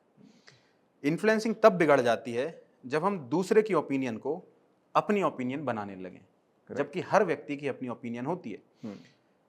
फॉर एग्जाम्पल, आपने जिनका नाम लिया, वो आए, उन्होंने कहा महाकुंभ में बीच गंगा में खड़े होके भी कहा कि जब तक सनातन धर्म है मैं धर्म की रक्षा करूंगी। अगर आप एक लाइन से प्रभावित हो गए तो आप महामूर्ख कैटेगरी के बंदे हैं। राइट, ओपिनियन आपकी, दिमाग आपका, आप सोच किसी और के दिमाग से रहे हो। और ये जो कल्चर डेवलप हो रहा है, इसका सबसे बड़ा कारण है फॉलोइंग। व्यक्ति को क्या लगता है कि यार मेरे 8,000, 10,000, 20,000 जुड़ गए लोग, अब मैं एक प्रतिष्ठित व्यक्ति बन जाऊंगा। राइट, कुछ नहीं होता उससे, कुछ भी नहीं होगा उससे। 10 लोग आपको देख लेंगे, आपका नाम आ जाएगा, हो सकता है ऐसी किसी सेलिब्रिटी शो में आपको बुला लें, then what, there is nothing. अब आप देखिए, वो स्पिरिचुअल इन्फ्लुएंसर की कैटेगरी ऐसी डेवलप हुई कि उसके बाद हर इवेंट से एक स्पिरिचुअल इन्फ्लुएंसर निकल के आ जाता है। लेकिन स्पिरिचुअल इन्फ्लुएंसर का मतलब क्या है? स्पिरिचुअल का धर्म से कोई संबंध नहीं है। रिलीजन स्पिरिचुअलिज्म डिफरेंट है। मैं नास्तिक व्यक्ति, एग्जाम्पल, मैं नास्तिक व्यक्ति सपोज कर लीजिए, मैं हूँ बड़ा धार्मिक, लेकिन मैं सपोज कर लीजिए मैं नास्तिक व्यक्ति हूँ। मैं ना अगरबत्ती लगाता हूँ ईश्वर को, ना फूल चढ़ाता हूँ, ना माला पहनाता हूँ, ना भजन गाता हूँ, ना मंदिर जाता हूँ, मैं कुछ नहीं करता हूँ, लेकिन मैं जिंदा हूँ। मैं सुबह उठ के आधा घंटे ध्यान कर लेता हूँ, उसमें भी ओम का नाम नहीं लेता, चलिए बस आंख बंद करके लेट, तो मैं स्पिरिचुअल हूँ। राइट, ये मेरी स्पिरिचुअलिटी है। लेकिन धर्म से प्रेजेंट इसलिए किया जाता है क्योंकि जो एक क्रांति आई है ना 2014 के बाद इस देश में धर्म की, राइट, उसमें बहलो बहुत तेज धार है उसकी। हाँ, जल्दी बह हाथ धो रहे हैं सब। हाँ, हाथ धोने और फेस वैल्यू सोशल मीडिया का सबसे बड़ा टूल है। आपकी फेस की वैल्यू कितनी है? फेस वैल्यू से आपको लोग बुलाएंगे, फेस वैल्यू से आपको सेलिब्रिटी शोज में बुलाया जाएगा। हाँ, तो वो फेस वैल्यू के पीछे भाग रहा है व्यक्ति, और उस फेस वैल्यू के लिए नंगा होने के लिए भी तैयार है। न्यूडिटी तो सबसे बड़ा कंटेंट हो गया मुझे लगता है, सबसे अट्रैक्टिव कंटेंट हो गया। हाँ, एक एस्ट्रोलॉजर मैडम है जी, वो राहु केतु सब चीजें बता रही हैं, वो बता रही हैं कुंडली में क्या चल रहा है क्या नहीं चल रहा है। ज्योतिषों पे विश्वास हो गया बच्चों का उनकी वीडियो देखने के बाद। मुझे भी ऐसा लग रहा है कि नहीं यार, ज्योतिष होते हैं, ज्योतिष कुछ होते हैं, और पूरा कंटेंट देख लेते हैं कि जितनी पोस्ट उनकी होंगी तो सब कुछ समझ लिया उन लोगों ने कि राहु का केतु पे क्या प्रभाव पड़ रहा है और गुरु का मंगल पे क्या प्रभाव पड़ रहा है। सब प्रभाव पड़ रहा है, बस ये नहीं समझ पा रहे हैं कि उन मैडम का उनके दिमाग पे क्या प्रभाव पड़ रहा है। तो यही है ना, दिखा के बेच रहे हैं अपने आप को लोग, दिखा के मतलब तन बिक रहा है इस देश में आज 100%। जहां मतलब अब इसको रूढ़िवादिता से जोड़ना चाहें लोग बिल्कुल जोड़ दें, लेकिन हमारी संस्कृति बहुत विराट संस्कृति है। पर मैं अब इसी पे सेम चीज बात हूँ, एक विमेन एम्पावरमेंट होता है, एक फेमिनिज्म होता है। बिल्कुल, हम नारी सशक्तिकरण पे जोर से बुलंद आवाज से बात करने के लिए तैयार हैं और होना भी चाहिए। बिल्कुल, पर सो कॉल्ड अगर ऐसे तरीके से आप प्रेजेंट करते हो खुद को, जहां पर आपका यूजर बेस आप बढ़ाना चाहते हो, यूथ को भटकाना चाहते हो, और भटका हुआ है और भटक भी रहा है, बिल्कुल, और फिर आप उसमें बोलते हो कि ये तो विमेन एम्पावरमेंट है, ये तो बहुत गलत। हर चीज की गलत डेफिनेशन बैठ चुकी है लोगों के दिमाग में, और हर व्यक्ति अपने आप में आज दार्शनिक है। मतलब उसको जो लगता है that is the correct thing. एक फाइन लाइन होती है संकल्प जी इंटेंशन की। अनटिल एंड अनलेस आप उस लाइन को क्रॉस नहीं कर रहे, एवरीथिंग इज फाइन। आप गेट रेडी विथ मी चलाते हैं, जो कि आई हम साड़ी पहनते हैं, वो बहुत अच्छी चीज है भाई, आप सिखाइए साड़ी पहनना उस देश को। साड़ी फेसबुक पे आप देखेंगे महिलाएं, जो गांव की महिलाएं, वो खाना बनाने से लेके कपड़े पहनने से लेके कपड़े किस तरीके से बनाने, उन सब से लेके एक सही तरीके से उसको प्रेजेंट कर रही है। बिल्कुल, और ये तो मैं मानता हूं अपने आप में अपवाद है कि आप उस देश के लोगों को साड़ी पहनना सिखा रहे हैं जिसने दुनिया को साड़ी पहनना सिखाया। ट्रू, ट्रू, मतलब ताज्जुब की बात है ये चीज। मतलब दुनिया में जहां साड़ी गई, जहां के लोगों ने साड़ी पहनना सिखाया, जो जन्मभूमि रही है, वहां के लोग इंस्टाग्राम पे आके साड़ी पहनना सिखा रहे हैं। सीख लड़के ज्यादा रहे हैं, लड़कियां नहीं सीख रही हैं ज्यादा। जरूरत भी मुझे लग रहा है। फॉलोइंग जो जाएंगे आप, तो अधिकतर पुरुष रहेंगे जो साड़ी पहनना सीख रहे हैं। आप खड़े होकर पहना सकते हैं, आप बैकलेस से स्टार्ट करेंगे, जरूरी नहीं है। ब्लाउज पहनना सिखाया नहीं जा सकता, राइट। ब्लाउज पहनने में कुछ नहीं है, राइट। साड़ी पहनना चलिए फिर भी हम समझते हैं कि थोड़ी हो सकती है उसमें टेक्निकल कुछ चीजें हो, राइट। आप पीछे से शुरू करते हैं, right. Then you come to the कि साड़ी कैसे पहननी। हाँ हाँ। सारा कंटेंट वो शुरू का 5 सेकंड ही है।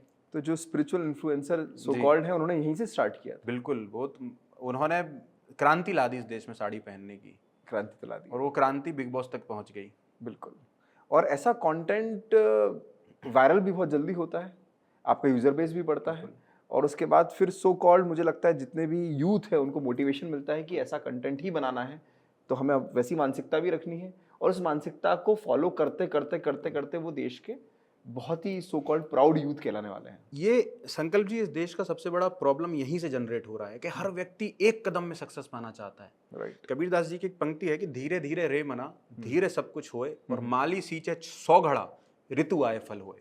राइट। आम का बीज खेत में बो दे के 100 घड़ा पानी डालने से आम का पेड़ नहीं उगता। बिल्कुल। लेकिन हमारी जनरेशन में जो सोशल मीडिया से जो इम्पैक्टफुल है ना, उनको लगता है कि हम आज ही चैनल बनाएं और बस इस पे मिलियंस ऑफ व्यूज आ जाएं। तो उन्होंने कहा सीधा कंटेंट नहीं चल रहा, उल्टा होकर कंटेंट बनाएंगे। हाँ। और ये चीज़ ज़्यादा चलती इसलिए क्योंकि ये चीज़ें इजीली अवेलेबल नहीं होती। पहले गूगल पे जाके लोग कुछ चीज़ें सर्च करते थे, आज उनको उसी का सॉफ्ट वर्जन इंस्टाग्राम पे मिल रहा है। कोई देखने वाला नहीं, कोई उसमें इलीगैलिटी नहीं है, बस आप एक नाम डालिए, सर्च फॉलो कर दीजिए बस। और कितना इजी है शेयर करना, बहुत इजी है, डायरेक्ट शेयर करना। बिल्कुल, डायरेक्ट शेयर कर दो, लाइक कर दो, सेव कर लो, तो व्यक्ति उसके पीछे भाग रहा है। इसीलिए व्यक्तियों को लगता है कि यार ये कंटेंट ज्यादा अच्छा है ना। अब जैसे आप कंटेंट बनाते हैं, मैं कंटेंट बनाता हूँ, एक मुद्दा हो रहा है, उस मुद्दे की तह तक जाएं, राइट, फिर उस पर हम अपने विचार रखें, फिर रिकॉर्ड करें, कैमरा लगाओ भाई, उल्टे खड़े होके ब्लाउज पहनो, साड़ी पहनो, साहब 4 मिलियन व्यूज, 5 मिलियन व्यूज। हमारे बहुत ही फेमस सुपरस्टार जी वो देश के युवाओं को सिखा रहे हैं कि कैसे कीचड़ में कूदना है और अपने आप को कैसे पूरा का पूरा ऊपर से लेकर नीचे तक काला करना है, और बिना कपड़ों के या थोड़े से छोटे कपड़े पहन के आप सीधे शोरूम में घुस जाइए और कपड़े मांग लीजिए। इस तरीके का कंटेंट वायरल हो रहा है। ये सोशल मीडिया की रियलिटी दिख रही है मेरे को। देखिए, समय समय की बात है, समय समय का योग, लाखों में बिकने लगते हैं 2 कौड़ी के लोग। ये यथार्थ बन चुका है हमारे समाज का। और सुपरस्टार, अब तो नाम ले ही लिए हैं आपने, तो हमें कोई हिंट देने की जरूरत नहीं है। 70 लाख लोग उनको फॉलो करते हैं, 100%, बिल्कुल। But what he is giving to the society is 0। अब लोग बोलेंगे अरे टैलेंट है। हमारे देश में आज़ादी के पहले से ऐसे कई सुपरस्टार नालियों में पड़े रहे, जानवर नालियों में ही रहते हैं, राइट। लेकिन आप उसको सेलिब्रिटी बना दिए। देखिए, और इसमें ये जो शोज आते हैं, बॉलीवुड हो, इन सब की बहुत बड़ी भूमिका है। आपने उसको ग्लोरीफाई कर दिया, आपने बिग बॉस में उसको बुलाया था, मतलब आपने उस चीज को ग्लोरीफाई कर दिया कि जो व्यक्ति ऐसा काम कर रहा है, नाले में खाना खा रहा है, ब्रेड डुबा के उसमें खा रहा है, केला नाली में फेंक के खा रहा है, उसको एक मंच दे दिया आपने। और जब आपने ऐसे व्यक्ति को मंच दे दिया, तो आपने हजारों लोगों को मंच दे दिया कि अरे भाई स्टार्ट करो, तुम्हें भी हो सकता है चांस मिल जाए। बिल्कुल। यहाँ गलती इनकी ज्यादा है एज कंपेयर टू उस व्यक्ति के। राइट। मंच नहीं देना चाहिए हमें ऐसे लोगों को। बिल्कुल ठीक है, लेकिन मतलब मुझे 1% भी ऐसी चीज नहीं लगी जिससे कोई इंसान सीख के कुछ करे। लोग डॉली चाय वाला को गलत कहते हैं, जबकि डॉली चाय वाला ने मेहनत करी, बिल्कुल चाय बनाई, चाय बनाने के बाद उसने अपना ब्रांड क्रिएट किया, तो लोग बोलते हैं कि चाय वाला इतना फेमस हो गया। वो कुछ कर तो रहा है, अरे कुछ करोगे तो शायद फेमस भी हो जाओगे, पर कुछ न किए बिना नालियों में घूमते रहने से आप फेमस अगर हो रहे हो, तो ये तो देश का युवा बस इन सब चीज़ों से ना सीखे। मतलब मेन मेरा काम ये है बताना आपको कि अगर मैं बात कर रहा हूँ एक सोशल मीडिया इन्फ्लुएंसर से, रियल कंटेंट क्या देखना चाह रहे हैं, उससे आप क्या सीख पा रहे हैं, और उससे सीखने से कुछ फायदा आपको मिल रहा है क्या, एक बार खुद को क्वेश्चन करके पूछिए। रियल इन्फ्लुएंसर्स को फॉलो तो करिए, एक बार समझिए देश की अर्थव्यवस्था, देश की राज्य व्यवस्था, देश कहाँ जा रहा है, यूथ की क्या जरूरत है। अगर हम लोग 65% पॉपुलेशन अगर आ रही है, हमारी यूथ है, आगे हम लोग बोलते हैं देश की तीसरी सबसे बड़ी विश्व शक्ति रहेंगे, पर अगर देश का युवा इस तरीके के सोशल मीडिया प्रोपेगेंडा में लगा रहेगा, तो हम सबसे ज्यादा पिछड़ते हुए दिख रहे हैं मुझे। फिर हम पिछड़ चुके हैं। और सोशल मीडिया, मतलब सोशल मीडिया की जो इन्फ्लुएंसिंग चल रही है ना, आप ऐसे देखिए कि मैं इस पे वापस थोड़ा सा पॉलिटिक्स को टच करूंगा। सोशल मीडिया आज पॉलिटिक्स से भर चुकी है, बिल्कुल से बोल रहे, और आइडियोलॉजिकली भर चुकी है।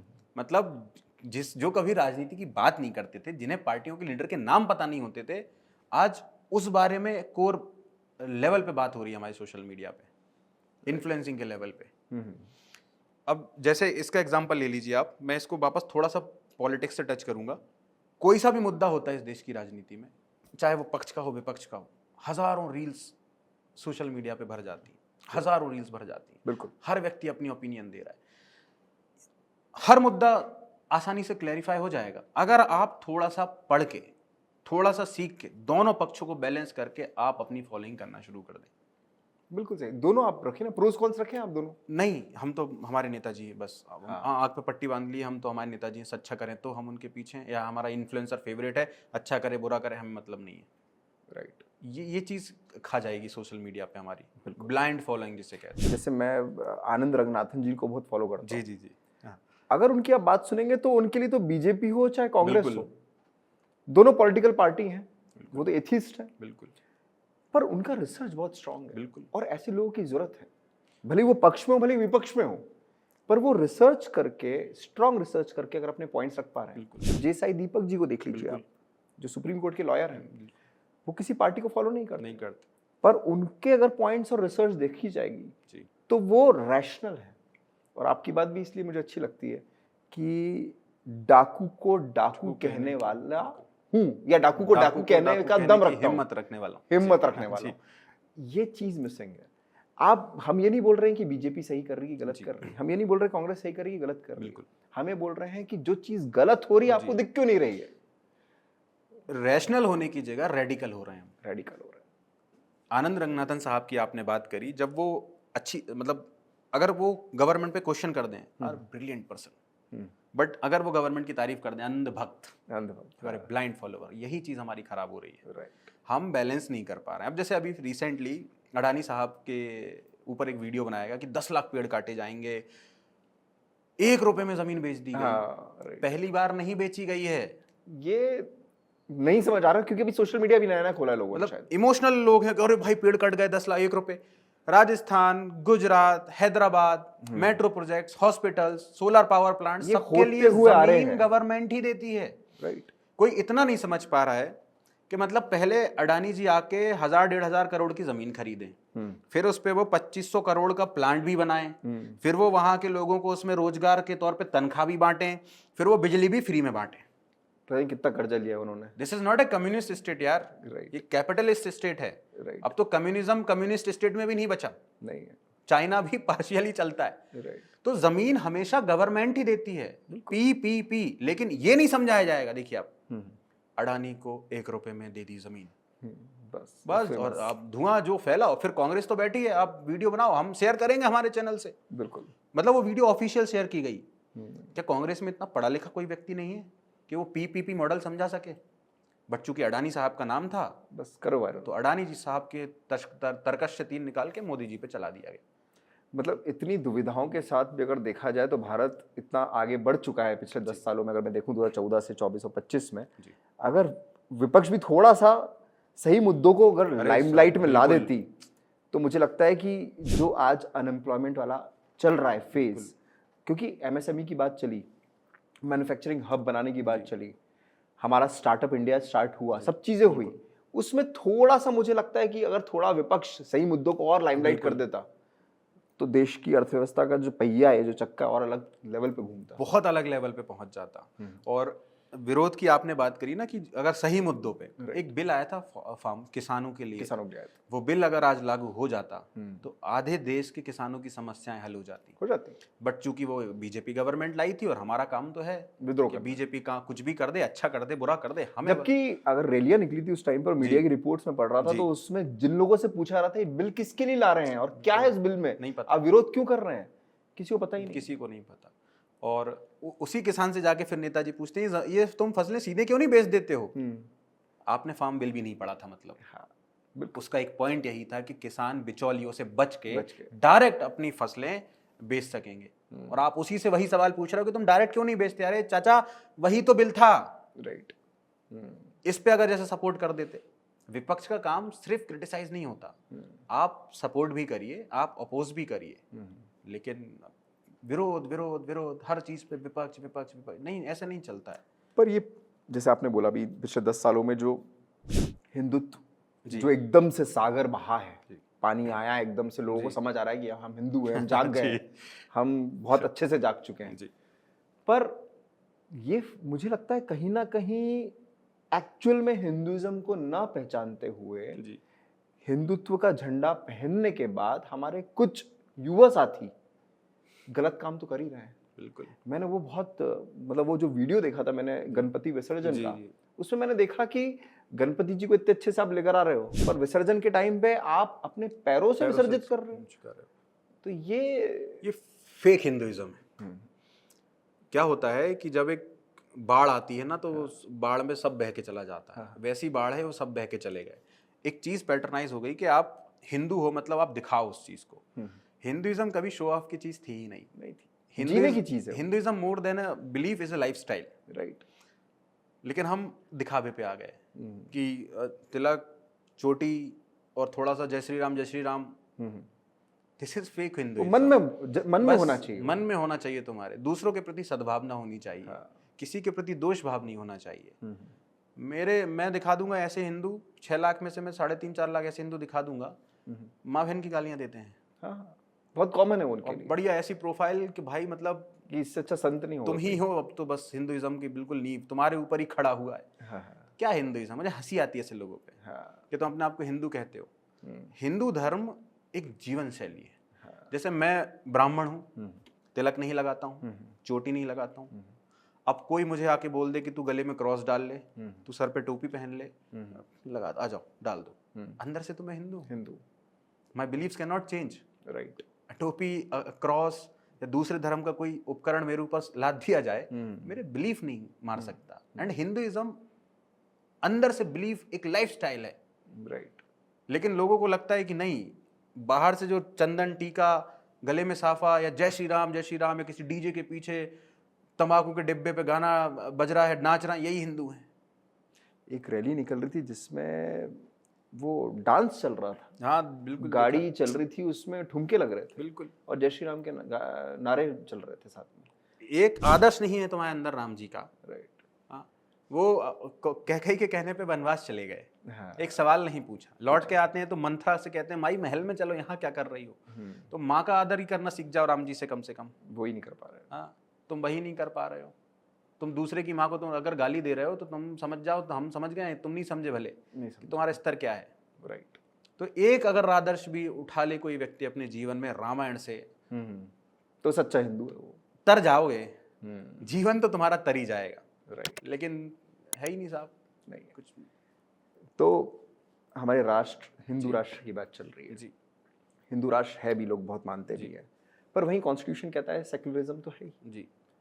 आज में देश की स्थिति को देखते हुए बहुत सारे स्पिरिचुअल स्पीकर्स भी हैं, वो बोलते हैं कि हमारा जो भारत है उसको हिंदू राष्ट्र बनाना है। जी।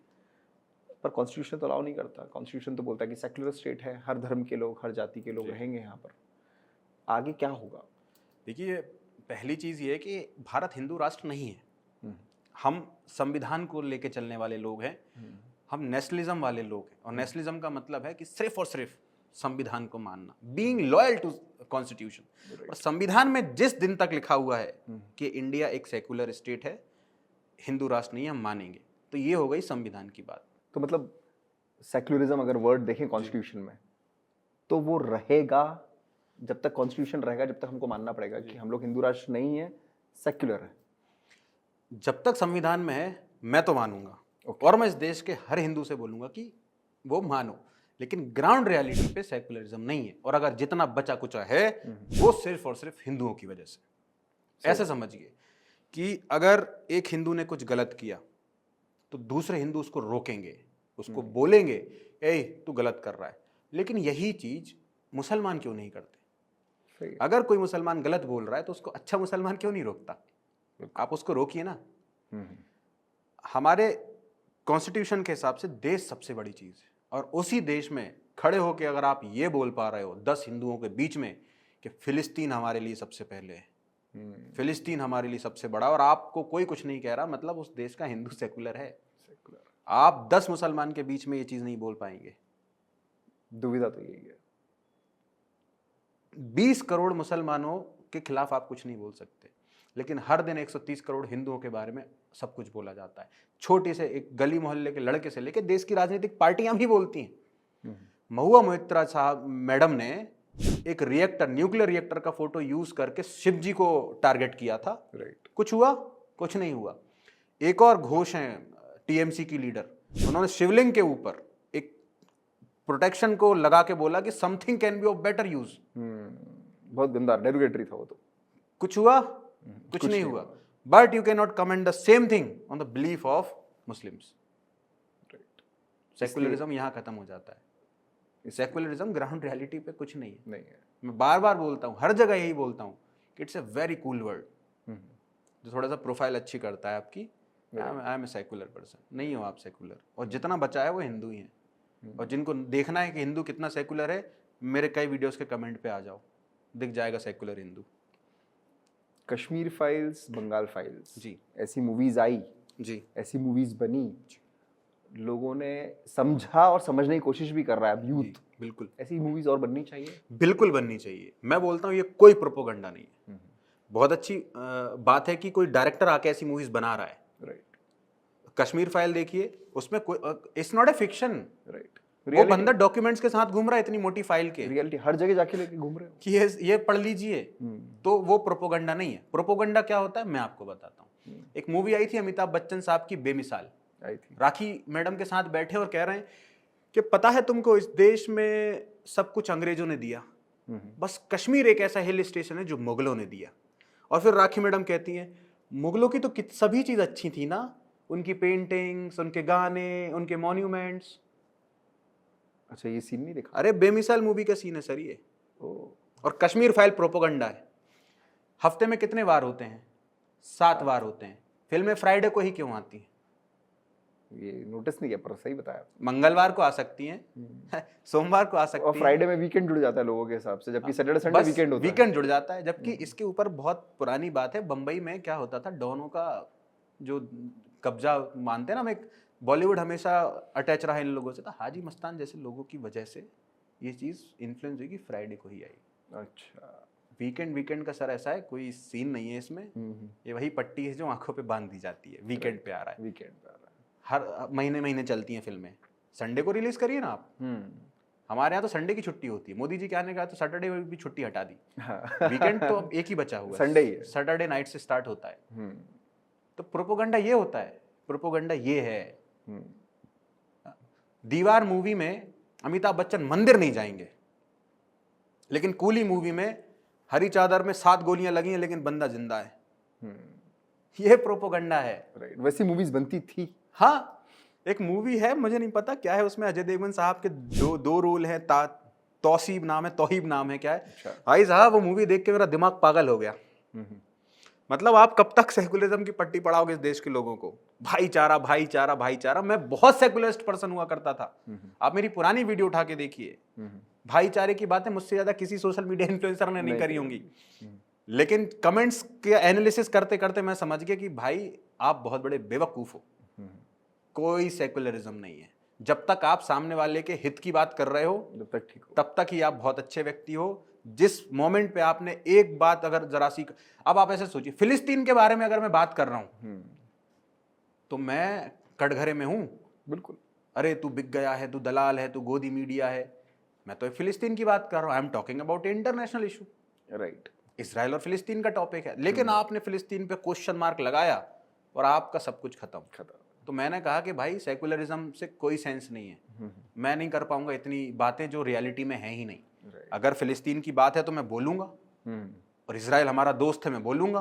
बिल्कुल। कितने फिलिस्तीनी मिनिस्टर और पॉलिटिशियंस आ गए भारत के समर्थन में? नहीं आए। इसराइल है साथ में, हम बोलेंगे। बिल्कुल। इंटरनेशनल पॉलिटिक्स समझते नहीं है लोग, पता ही नहीं, कुछ ही नहीं समझ, पॉलिटिक्स ही नहीं समझते देश के लोग, बस नेता को समझते हैं। और सेकुलरिज्म तब तक है जब तक कि आपकी जाति नहीं आ रही, आपके माननीय श्री अंबेडकर साहब नहीं आ रहे, और आपके चहीते नेता नहीं आ रहे, तब तक हिंदुइज्म है और सेकुलरिज्म है। जिस मोमेंट पे जाति आ गई, अब सेकुलरिज्म खत्म हो गया। जिस मोमेंट पे पॉलिटिकल फिगर आ गया आपका सेकुलरिज्म खत्म हो गया। सही है। मतलब आप अभी बिहार की पॉलिटिक्स में आप तेजस्वी साहब के बारे में जरा सा कुछ बोल दीजिए, दलाल विज्ञा, मुद्दे पे बात कर दीजिए। आप नाम लेके केस बता दीजिए कि ये हुआ है, इसके साथ कोर्ट ने इसको सजा सुनाई। नहीं नहीं नहीं नहीं, हमारे नेताजी ऐसा नहीं कर सकते। पैसे ले लिए। हाँ, पैसे ले लिए तूने, कितना पेटीएम पे प्राप्त हुआ, ये आ जाता है। राइट ये अंधभक्त हम नहीं है। राइट अंधभक्त वो व्यक्ति है जो फैक्ट्स को भी आंखों से नकार रहा है सिर्फ इसीलिए क्योंकि किसी के चरणों में जाके उसने अपना दिमाग रख दिया है, और इसी का फायदा उठा के इस देश की पॉलिटिक्स अपना काम देख रही है। आप अब आपने तैयार, आप तो कई बच्चों से इंटरेक्ट करते होंगे। राइट हमारे देश में बिहार के जो प्रधानमंत्री मुख्यमंत्री बनने की दावेदारी कर रहे हैं, उन्होंने कल परसों नरसों कलमें बांटी, ऐसी कलम बांट दी। कलम क्या है? कलम देश की बड़ी शक्ति है, भाव जगाने वाली है, दिल ही नहीं दिमागों में भी आग लगाने वाली। राइट उस कलम को आप फेंक रहे हो। हमारा तो पेपर और एग्जैक्टली बता रहे हैं, ऐसे ऐसे कर लेते हैं, रबड़ गिर जाती तो ऐसे कर लेते। आज भी किसी को टच हुआ तो ऐसे ही करते हैं सबसे पहले। और आप किस जगह जाके बांट रहे हैं कलम? बिहार के उस क्षेत्र में जा रहे हैं जहां से आपने ऐसे व्यक्ति को टिकट दिया था जो बंदूक की नोक पे काम करता था। जिस क्षेत्र में जाके आपके पिताजी ने लाठियां बांटी थी, डंडे बांटे थे इनके पिताजी ने, पॉलिसी थी पेड़ लठियां ऐसे ही कुछ था कि डंडे, वहां जाके आज आप कलम बांट रहे हो। क्या पॉलिटिक्स है ये? अब आप बोलते हो हम आएंगे, हम आएंगे, हम हट जाना चाहिए राजनीति से। हम आएंगे मतलब क्या? आरजेडी या सिर्फ आपका परिवार? तो बिहार के इलेक्शन में आपने देखा होगा तेज प्रताप यादव जी को। बड़ा ताज्जुब की बात है कि सोचिए उस व्यक्ति को निकाल दिया जस्ट बिकॉज कि वो सच बोलता है। और तेज प्रताप यादव तो बिहार की राजनीति के सबसे क्यूट नेता मानेंगे, और उनकी क्यूटनेस में कई बार वो ऐसी चीजें बोल जाते हैं जो जनता को नोटिस करनी चाहिए। उन्होंने जैसे कहा कि मेरे पास सारी गाड़ियां हैं, मेरे पास फलानी है, ये अभी एक मार्केट में आने वाली है, ये भी मैं ले लूंगा। अब आप सोचिए कि एक नेता जिसके पास सारी गाड़ियों का कलेक्शन है, तो कहाँ से आया ये पैसा? वो कुछ करते हैं? मतलब ऐसा नहीं कि कहीं सरकारी जॉब करते हो या फिर कॉर्पोरेट में कोई बिजनेस भी नहीं, कोई बिजनेस नहीं है, तो कहाँ से आया ये पैसा? ये जनता का तो ही पैसा है।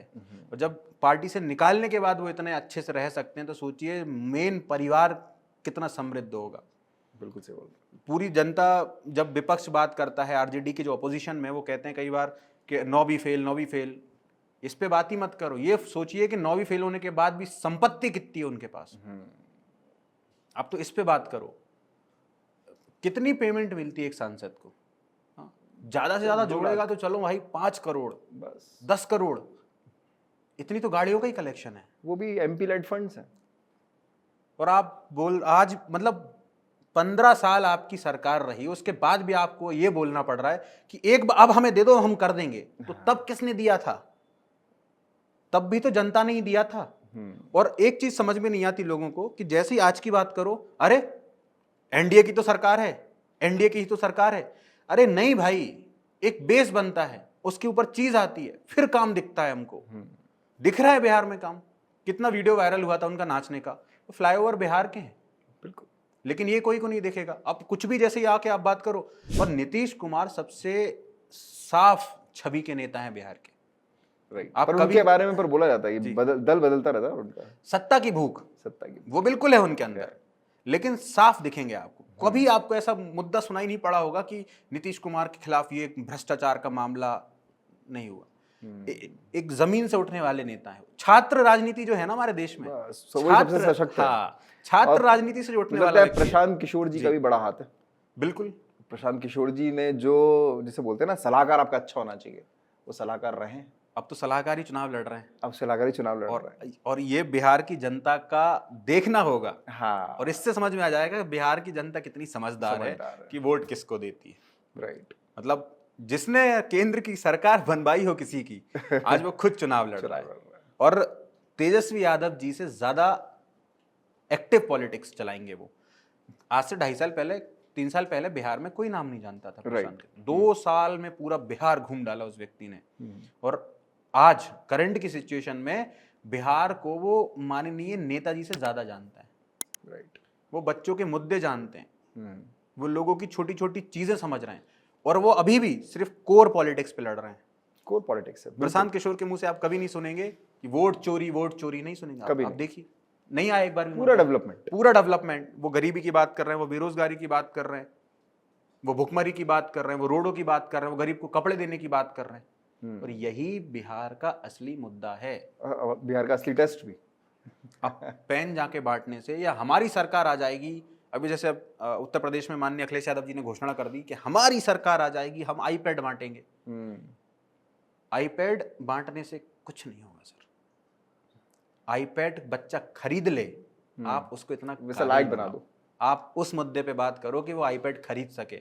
आपके बांटने से कुछ नहीं होगा। राइट। ये फ्रीबी कल्चर से देश विकास नहीं होता, आपकी पार्टी का विकास होता है। क्योंकि ये इसका फिर टेंडर आता है, पैसे आते हैं, पैसों में घोटाला होता है, पार्टी फंड में जाता है, बढ़ जाते हैं, जनता खुश हो जाती है। बड़ा गेम है। बिल्कुल, मुफ्त का चंदन घिसमेरे नंदन जब तक इस देश में चलता रहेगा तब तक कोर पॉलिटिक्स की कोई बात नहीं करेगा। जनता चाहे तो मजबूर कर दे राजनेता को कि उन्हीं मुद्दे पे अब चुनाव होगा। बिहार की बाढ़ मुद्दा ही नहीं है, मुद्दा ही नहीं है, आ भी नहीं रहा है। मतलब पंजाब की बाढ़ हो गई साहब, फंड आ रहा है, बड़े बड़े एक्टर्स जा रहे हैं, कैंपेन चल रही हैं। बिहार की बाढ़ 30% बिहार डूबता है हर साल, पर बात ही नहीं है, कोई बात नहीं कर रहा है। जाके आप सोचिए, नेता नहीं जाते हैं, मुख्यमंत्री भी नहीं जाते, अब वहाँ के सांसद नहीं जा रहे, नीतीश कुमार जी भी बात नहीं कर रहे हैं, एनडीए सरकार भी बात नहीं कर रही है, कांग्रेस तो करने लायक नहीं बची है, और तेजस्वी यादव साहब भी बात नहीं कर रहे हैं, जबकि वो कोर मुद्दा है। और जिस दिन बिहार की जनता ये ठान लेगी कि सबसे पहले बाढ़ की बात जो करेगा, जो हमें बाढ़ से मुक्ति दिलाएगा, हम उसकी सरकार चुनेंगे। लेकिन सब समझ गए हैं कि हमारे नाम के आगे जो एक सरनेम लगा है ना 5 अक्षर का, यही हमारे चुनाव का नतीजा डिसाइड करता है। और जब नाम से हम जीत ही रहे हैं तो काम की क्या जरूरत है? और यहाँ पॉलिटिक्स हार जाती, नेता जीत जाता है। बड़ा स्टेटमेंट है, पॉलिटिक्स हार जाती है, नेता जीत जाता है। बात आती है फिर रिजर्वेशन की। ठीक, ईडब्ल्यूएस रिजर्वेशन, या अगर हम लोग आज देखें तो बहुत सारे लोग अगेंस्ट भी हैं रिजर्वेशन के। क्या आपका पर्सपेक्टिव है? रिजर्वेशन एक, मैं इसको बैलेंस करके आपको आंसर दूंगा। रिजर्वेशन एक अच्छी चीज़ है, एक बुरी चीज़ भी है। रिजर्वेशन को पॉलिटिकली यूज़ नहीं करना चाहिए, उसको डेवलपमेंट के लिए यूज़ करना चाहिए और एक लिमिट तक यूज़ करना चाहिए। अब जैसे मेरे घर पे अगर कोई मेड आती है और वो सपोज करिए जनरल कास्ट की, अगर वो बर्तन साफ करने आ रही हैं, खाना बनाने आ रही हैं, तो इसका मतलब ये है कि घर पे उनके समृद्धि नहीं है इतनी। ईडब्ल्यूएस क्लास के, सपोज कर लीजिए ईडब्ल्यूएस क्लास में आ गए वो, अब उनका बच्चा है और वो सपने देख रही हैं कि यार मेरा बच्चा इस गरीब, माता पिता की आशा यही होती है कि मेरा बच्चा हमें इस घर से बाहर निकालेगा, लेकिन आरक्षण के चक्कर में वो रह गया पीछे। तो यहाँ यहाँ उभर के आती है रिजर्वेशन के खिलाफ की विचारधारा। अब जैसे घोषणा करी हम 85% रिजर्वेशन दे देंगे, तुम तो दे दोगे, तुम्हें कोई फर्क नहीं पड़ रहा, तुम्हें कुर्सी मिल जाएगी, तुम किसी भी कास्ट के हो, पॉलिटिकल फिगर की कोई कास्ट नहीं होती, कोई जाति नहीं होती, कुछ नहीं होता, कुछ नहीं होता। ये दूसरों को बस उसमें लिप्त रखते हैं। 85% रिजर्वेशन आप देने की बात कर रहे हो, बहुत बड़ी बात। मतलब 85% सीटें गई, उतनी पब्लिक की डेमोग्राफी भी तो होनी चाहिए सर। राइट। और आप एक तरफ आपके इन्फ्लुएंसर्स कहते हैं कि चैट जीपीटी भारत से बाहर का है, गूगल भारत से बाहर का है, तुम्हारे नेता जाति से तो बाहर निकले हैं, तब तो चैट जीपीटी गूगल भारत का बच्चा बनाएगा। एक नेता पता नहीं किस पार्टी के हैं, बड़ा सर रोने जैसी शक्ल लेके आके कहते हैं कि शुभांशु शुक्ला अंतरिक्ष में चले गए क्योंकि वो शुक्ला थे, वहां भी जाने के लिए आरक्षण होना चाहिए। किसने रोका? किसने रोका? फॉर्म नहीं भरवाया गया था, सिलेक्शन नहीं हुआ, पेपर नहीं हुआ ऑब्जेक्टिव टाइप कि बेटा तुम्हारे 10 आए तुम्हारा हो गया क्योंकि तुम रिजर्वेशन में, बेटा तुम 80 लाए हो, नहीं होगा तुम्हारा क्योंकि तुम्हारे खिलाफ रिजर्वेशन है।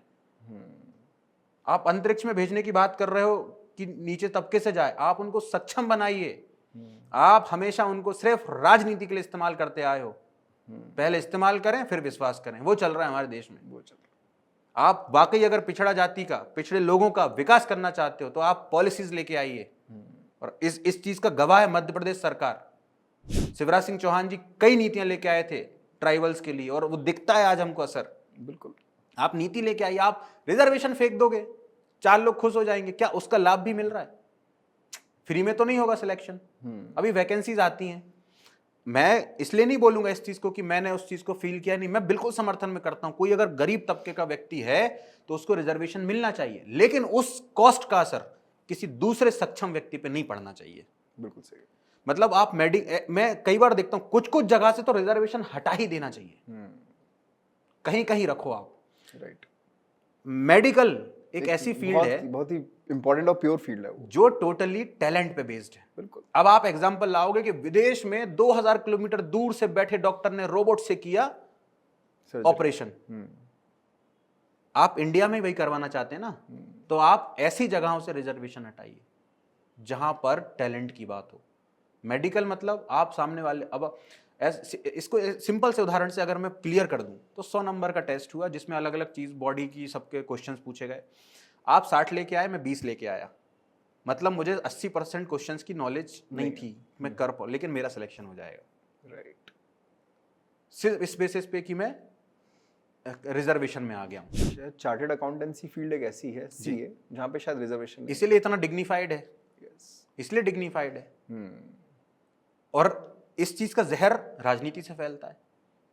आप बना दो, आप कुछ कुछ जगह पे आप कॉलेज में एडमिशन में कर दो रिजर्व कि हाँ इतनी सीटें होनी चाहिए, क्योंकि वो जरूरी है ताकि इतने यहाँ के बच्चे आए, पढ़ें, सक्षम बने। लेकिन आप ऐसी जगहों पे मत करिए। आपने जॉब में भी कर दिया, कोई दिक्कत नहीं, लेकिन एक समय के बाद तो आपको वो चीज हटानी पड़ेगी। बिल्कुल। कब तक आप इसी का कार्ड खेलते रहेंगे? इनका डेवलपमेंट हो रहा है, रिजर्वेशन के नाम पे सिर्फ और सिर्फ राजनेताओं का डेवलपमेंट हो रहा है, बाकी देश का डेवलपमेंट नहीं हो रहा। राइट। और इनके अलावा फिर एक और नई चीज निकल के आ गई है, अंबेडकर राइट्स। हाँ, अंबेडकर साहब की एक लाइन ना बोल पाएंगे, 2 किताबों के नाम ना बता पाएंगे ये, लेकिन कुछ भी मुद्दा आ जाएगा अंबेडकर राइट, हम अंबेडकर राइट। अंबेडकर साहब के गुरु ब्राह्मण थे, बहुत बड़ी बात थी। और उन्होंने गुरु का कभी अपोज नहीं किया, उन्होंने सिस्टम से लड़ाई लड़ी।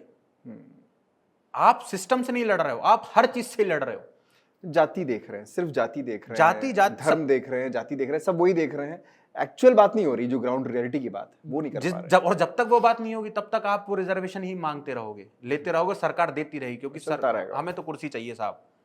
तुम लड़ मरो 80%, हम तो 100% दे देंगे, कोई कुछ नहीं होगा, जमीनी लेवल पे उस चीज का असर दिखेगा हमको। फिर आप ये बात मत बोलो कि चैट जीपीटी भारत का नहीं है, गूगल भारत का नहीं है, फलाना भारत का नहीं है। आप ब्रिलियंट माइंड्स को फंड करो। ब्रेन ड्रेन एक बहुत कंसेप्ट चलती थी आज से 10 साल पहले, बहुत चला, आज कम हुआ है ब्रेन ड्रेन। राइट। क्यों हुआ है कम? क्योंकि हमने पॉलिसीज पे बात की।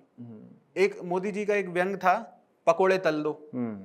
वो शब्द गलत हो सकते हैं कि पकोड़े तले, उनका कहने का मतलब था आप कुछ करो।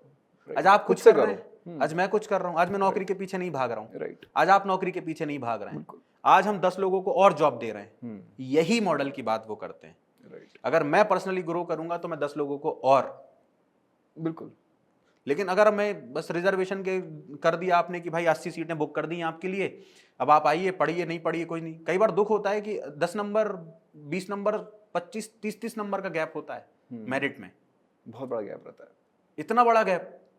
मतलब, और ये तो आप किस चीज पे, कोई आप एथिकल बात नहीं कर रहे हो। कंप्लीट टेस्ट हुआ है, टेस्ट में वो चीजें पूछी गई हैं जो आपके आगे कैरियर के लिए जरूरी है, उसमें भी आप अगर नंबर नहीं ला पाए, मतलब आपको वो सब्जेक्टिव नॉलेज नहीं थी, लेकिन आप डॉक्टर बनेंगे, फिर आप डॉक्टर बन के क्या करेंगे दिखेगा हमको। तो ये वाली जो फील्ड है, डॉक्टर वाली फील्ड, मतलब इसमें से रिजर्वेशन बिल्कुल सोचना चाहिए। बहुत ऐसी स्पेसिफिक फील्ड है, और one of the specific field is doctorate. NEET का एग्जाम जैसे हो गया, इनमें रिजर्वेशन नहीं होना चाहिए। आप अपॉर्चुनिटी दो, अपॉर्चुनिटी सबको दो आप, लेकिन मेरिट बेसिस पे ये बातें मत करो।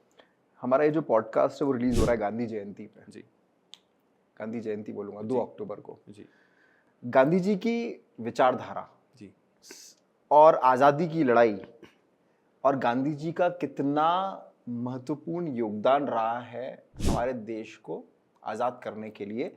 चूंकि आप एक पीजी हिस्ट्री और पॉलिटिकल साइंस के स्टूडेंट रहे, पढ़ा भी है, अपने बच्चों को पढ़ाते भी हैं, आपकी विचारधारा क्या है कि गांधी जी ने क्या किया भारत देश के साथ?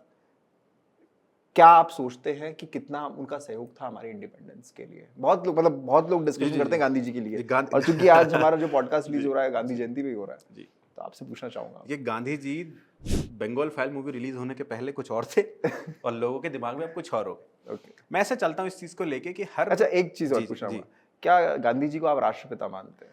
नहीं, मैं उनको राष्ट्रपिता नहीं मानूंगा। बिल्कुल, इस और उसके कई कारण हैं कि अगर सिर्फ आप कंट्रीब्यूशन देख के, वायलेंस नॉन वायलेंस देख के अगर आप किसी को टैग दे रहे हो, तो no, he was a core politician बोल सकते हैं उनको। He was a core politician. आप फादर ऑफ इंडियन पॉलिटिक्स बोल दो उनको, आप, मैं तो बोलता हूँ। अच्छा, फादर ऑफ इंडियन पॉलिटिक्स। हाँ, नेशन भी नहीं बोल सकते आप, क्योंकि ये थोप दिया आपने। There are certain specific people in this country जो गांधी जी की विचारधारा को नहीं मानते, but he is the father of the nation, and those people are the citizen of this nation. और नेशनलिज्म एक आप नेचुरली इंस्पायर होना चाहिए, फोर्स नहीं, you can not force nationalism on someone. तो he is a core politician, और उनकी विचारधारा उस समय के हिसाब से बिल्कुल परफेक्ट थी। Okay. और विचारधाराओं की यही चीज है कि ये हमेशा के लिए अमर नहीं है, ये स्पेसिफिक टाइम तक की सीमित होती हैं, उस माहौल तक के लिए सीमित होती हैं। और इसका एग्जांपल मैं आपको ऐसे दूं, विचारधारा कैसे पक्ष और निष्पक्ष में डिपेंड करती हैं। रामायण का युद्ध, रामायण में रावण और राम जी की सेना में युद्ध हो रहा है। एक कैरेक्टर है कुंभकर्ण, वो किससे लड़ने आया? वो राम जी से लड़ने आया। तो विलन कौन था उस पूरे कैरेक्टर में? कुंभकर्ण विलन था। But from the side of Kumbhakarna he was defending his nation. और एक व्यक्ति का धर्म कहता है कि वो अपने राष्ट्र का साथ ना छोड़े। तो अगर मैं कुंभकर्ण की पार्टी से देखूं तो वो बिल्कुल परफेक्ट देशभक्त था, उसकी विचारधाराएं बिल्कुल अच्छी थी। लेकिन जैसे ही मैं राम जी की पार्टी में आ जाऊं, वो ही इज आवर एनिमी, इसको मारना चाहिए। अब गांधी जी की बात आई इसलिए मैं वो लाना चाह रहा हूं कि मारना चाहिए, वो वहां से कह रहे हैं is the defending the nation. तो पक्ष विपक्ष, समय काल और देश पे सही और गलत निर्भर करता है। ना वो समय है, कि ना वो देश है, ना वो काल है। उस टाइम के हिसाब से वो ठीक बिल्कुल जरूरत थी देश की। और Gandhi ji more than a political figure, he used to keep everybody aligned. Right, जोड़ के रखा है, जोड़ के रखने वाले व्यक्ति थे, क्योंकि उस समय देश को यूनाइटेड रहने की जरूरत थी, क्योंकि उसी समय एक्सट्रीमिज्म भी डेवलप हो रहा था, उसी समय सुभाष चंद्र बोस भी डेवलप हो रहे थे, उसी समय भगत सिंह भी उभर के आगे जो अलग फ्रंट लेके जाने की कोशिश कर रहे थे। तो ऐसे में देश का जो कोर मुद्दा था वो शायद डाइवर्ट हो जाता। तो गांधी जी का कहना था कि सबको लेके चलो। तो हर जगह जो लेके चलने वाला व्यक्ति तो फिर दिखता ही है। हमारे घरों में बड़े बुजुर्ग जो हैं वो क्यों इतने महत्वपूर्ण है? वो सबको लेके चलने वाले होते हैं, और जो भटक जाता है वो घर का विद्रोही कहलाता है। तो वही चीज उन्होंने करी। लेकिन वो आइडियोलॉजी आज के समय में इम्प्लीकेट नहीं होगी, नहीं हो पाएगी। गांधी जी की बहुत चलती अहिंसा परमो धर्मा, अहिंसा परमो धर्मा, तत्व हिंसा, धर्म हिंसा तथैव च। हिंसा भी जरूरी है। हिंसा कई प्रकार की होती है, किसी को मार देना हिंसा नहीं होती, हिंसा विचारों में भी होती है।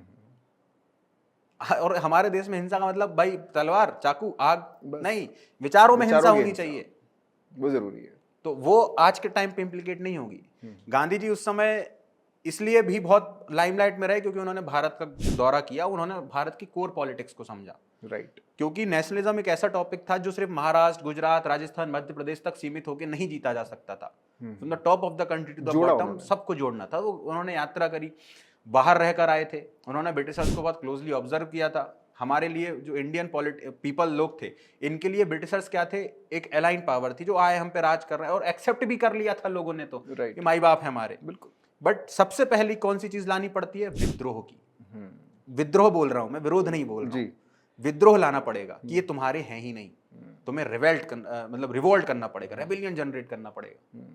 तो वो उस समय के लिए ठीक था, और वो उस टाइम पे समझाना, बिल्कुल इलिटरेट थे उस टाइम पे हम लोग। बिल्कुल उस टाइम पर उस चीज को, नींव को रखना बड़ा काम था वो।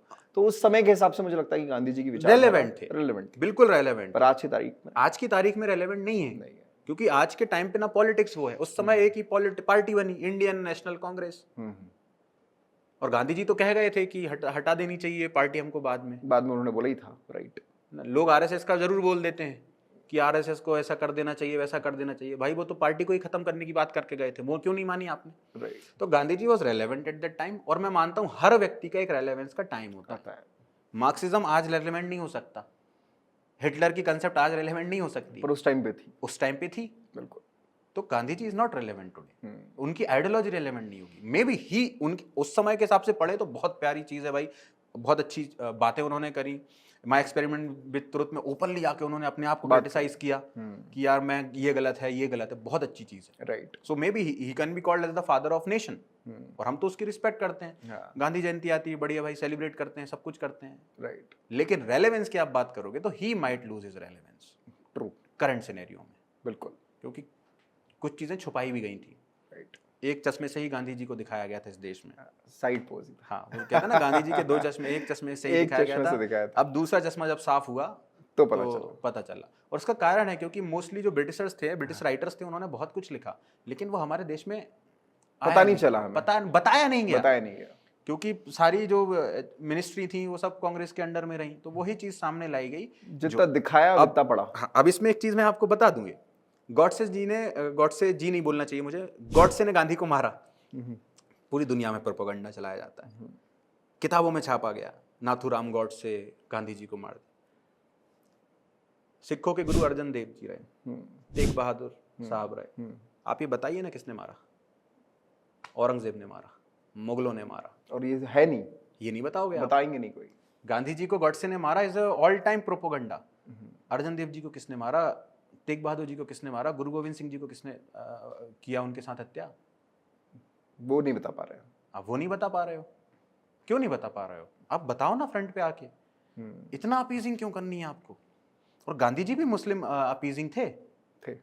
मतलब जब ये बंगाल मूवी आई और विवेक अग्निहोत्री साहब ने कुछ डॉक्यूमेंट्स दिखाए तो मुझे विश्वास नहीं हुआ।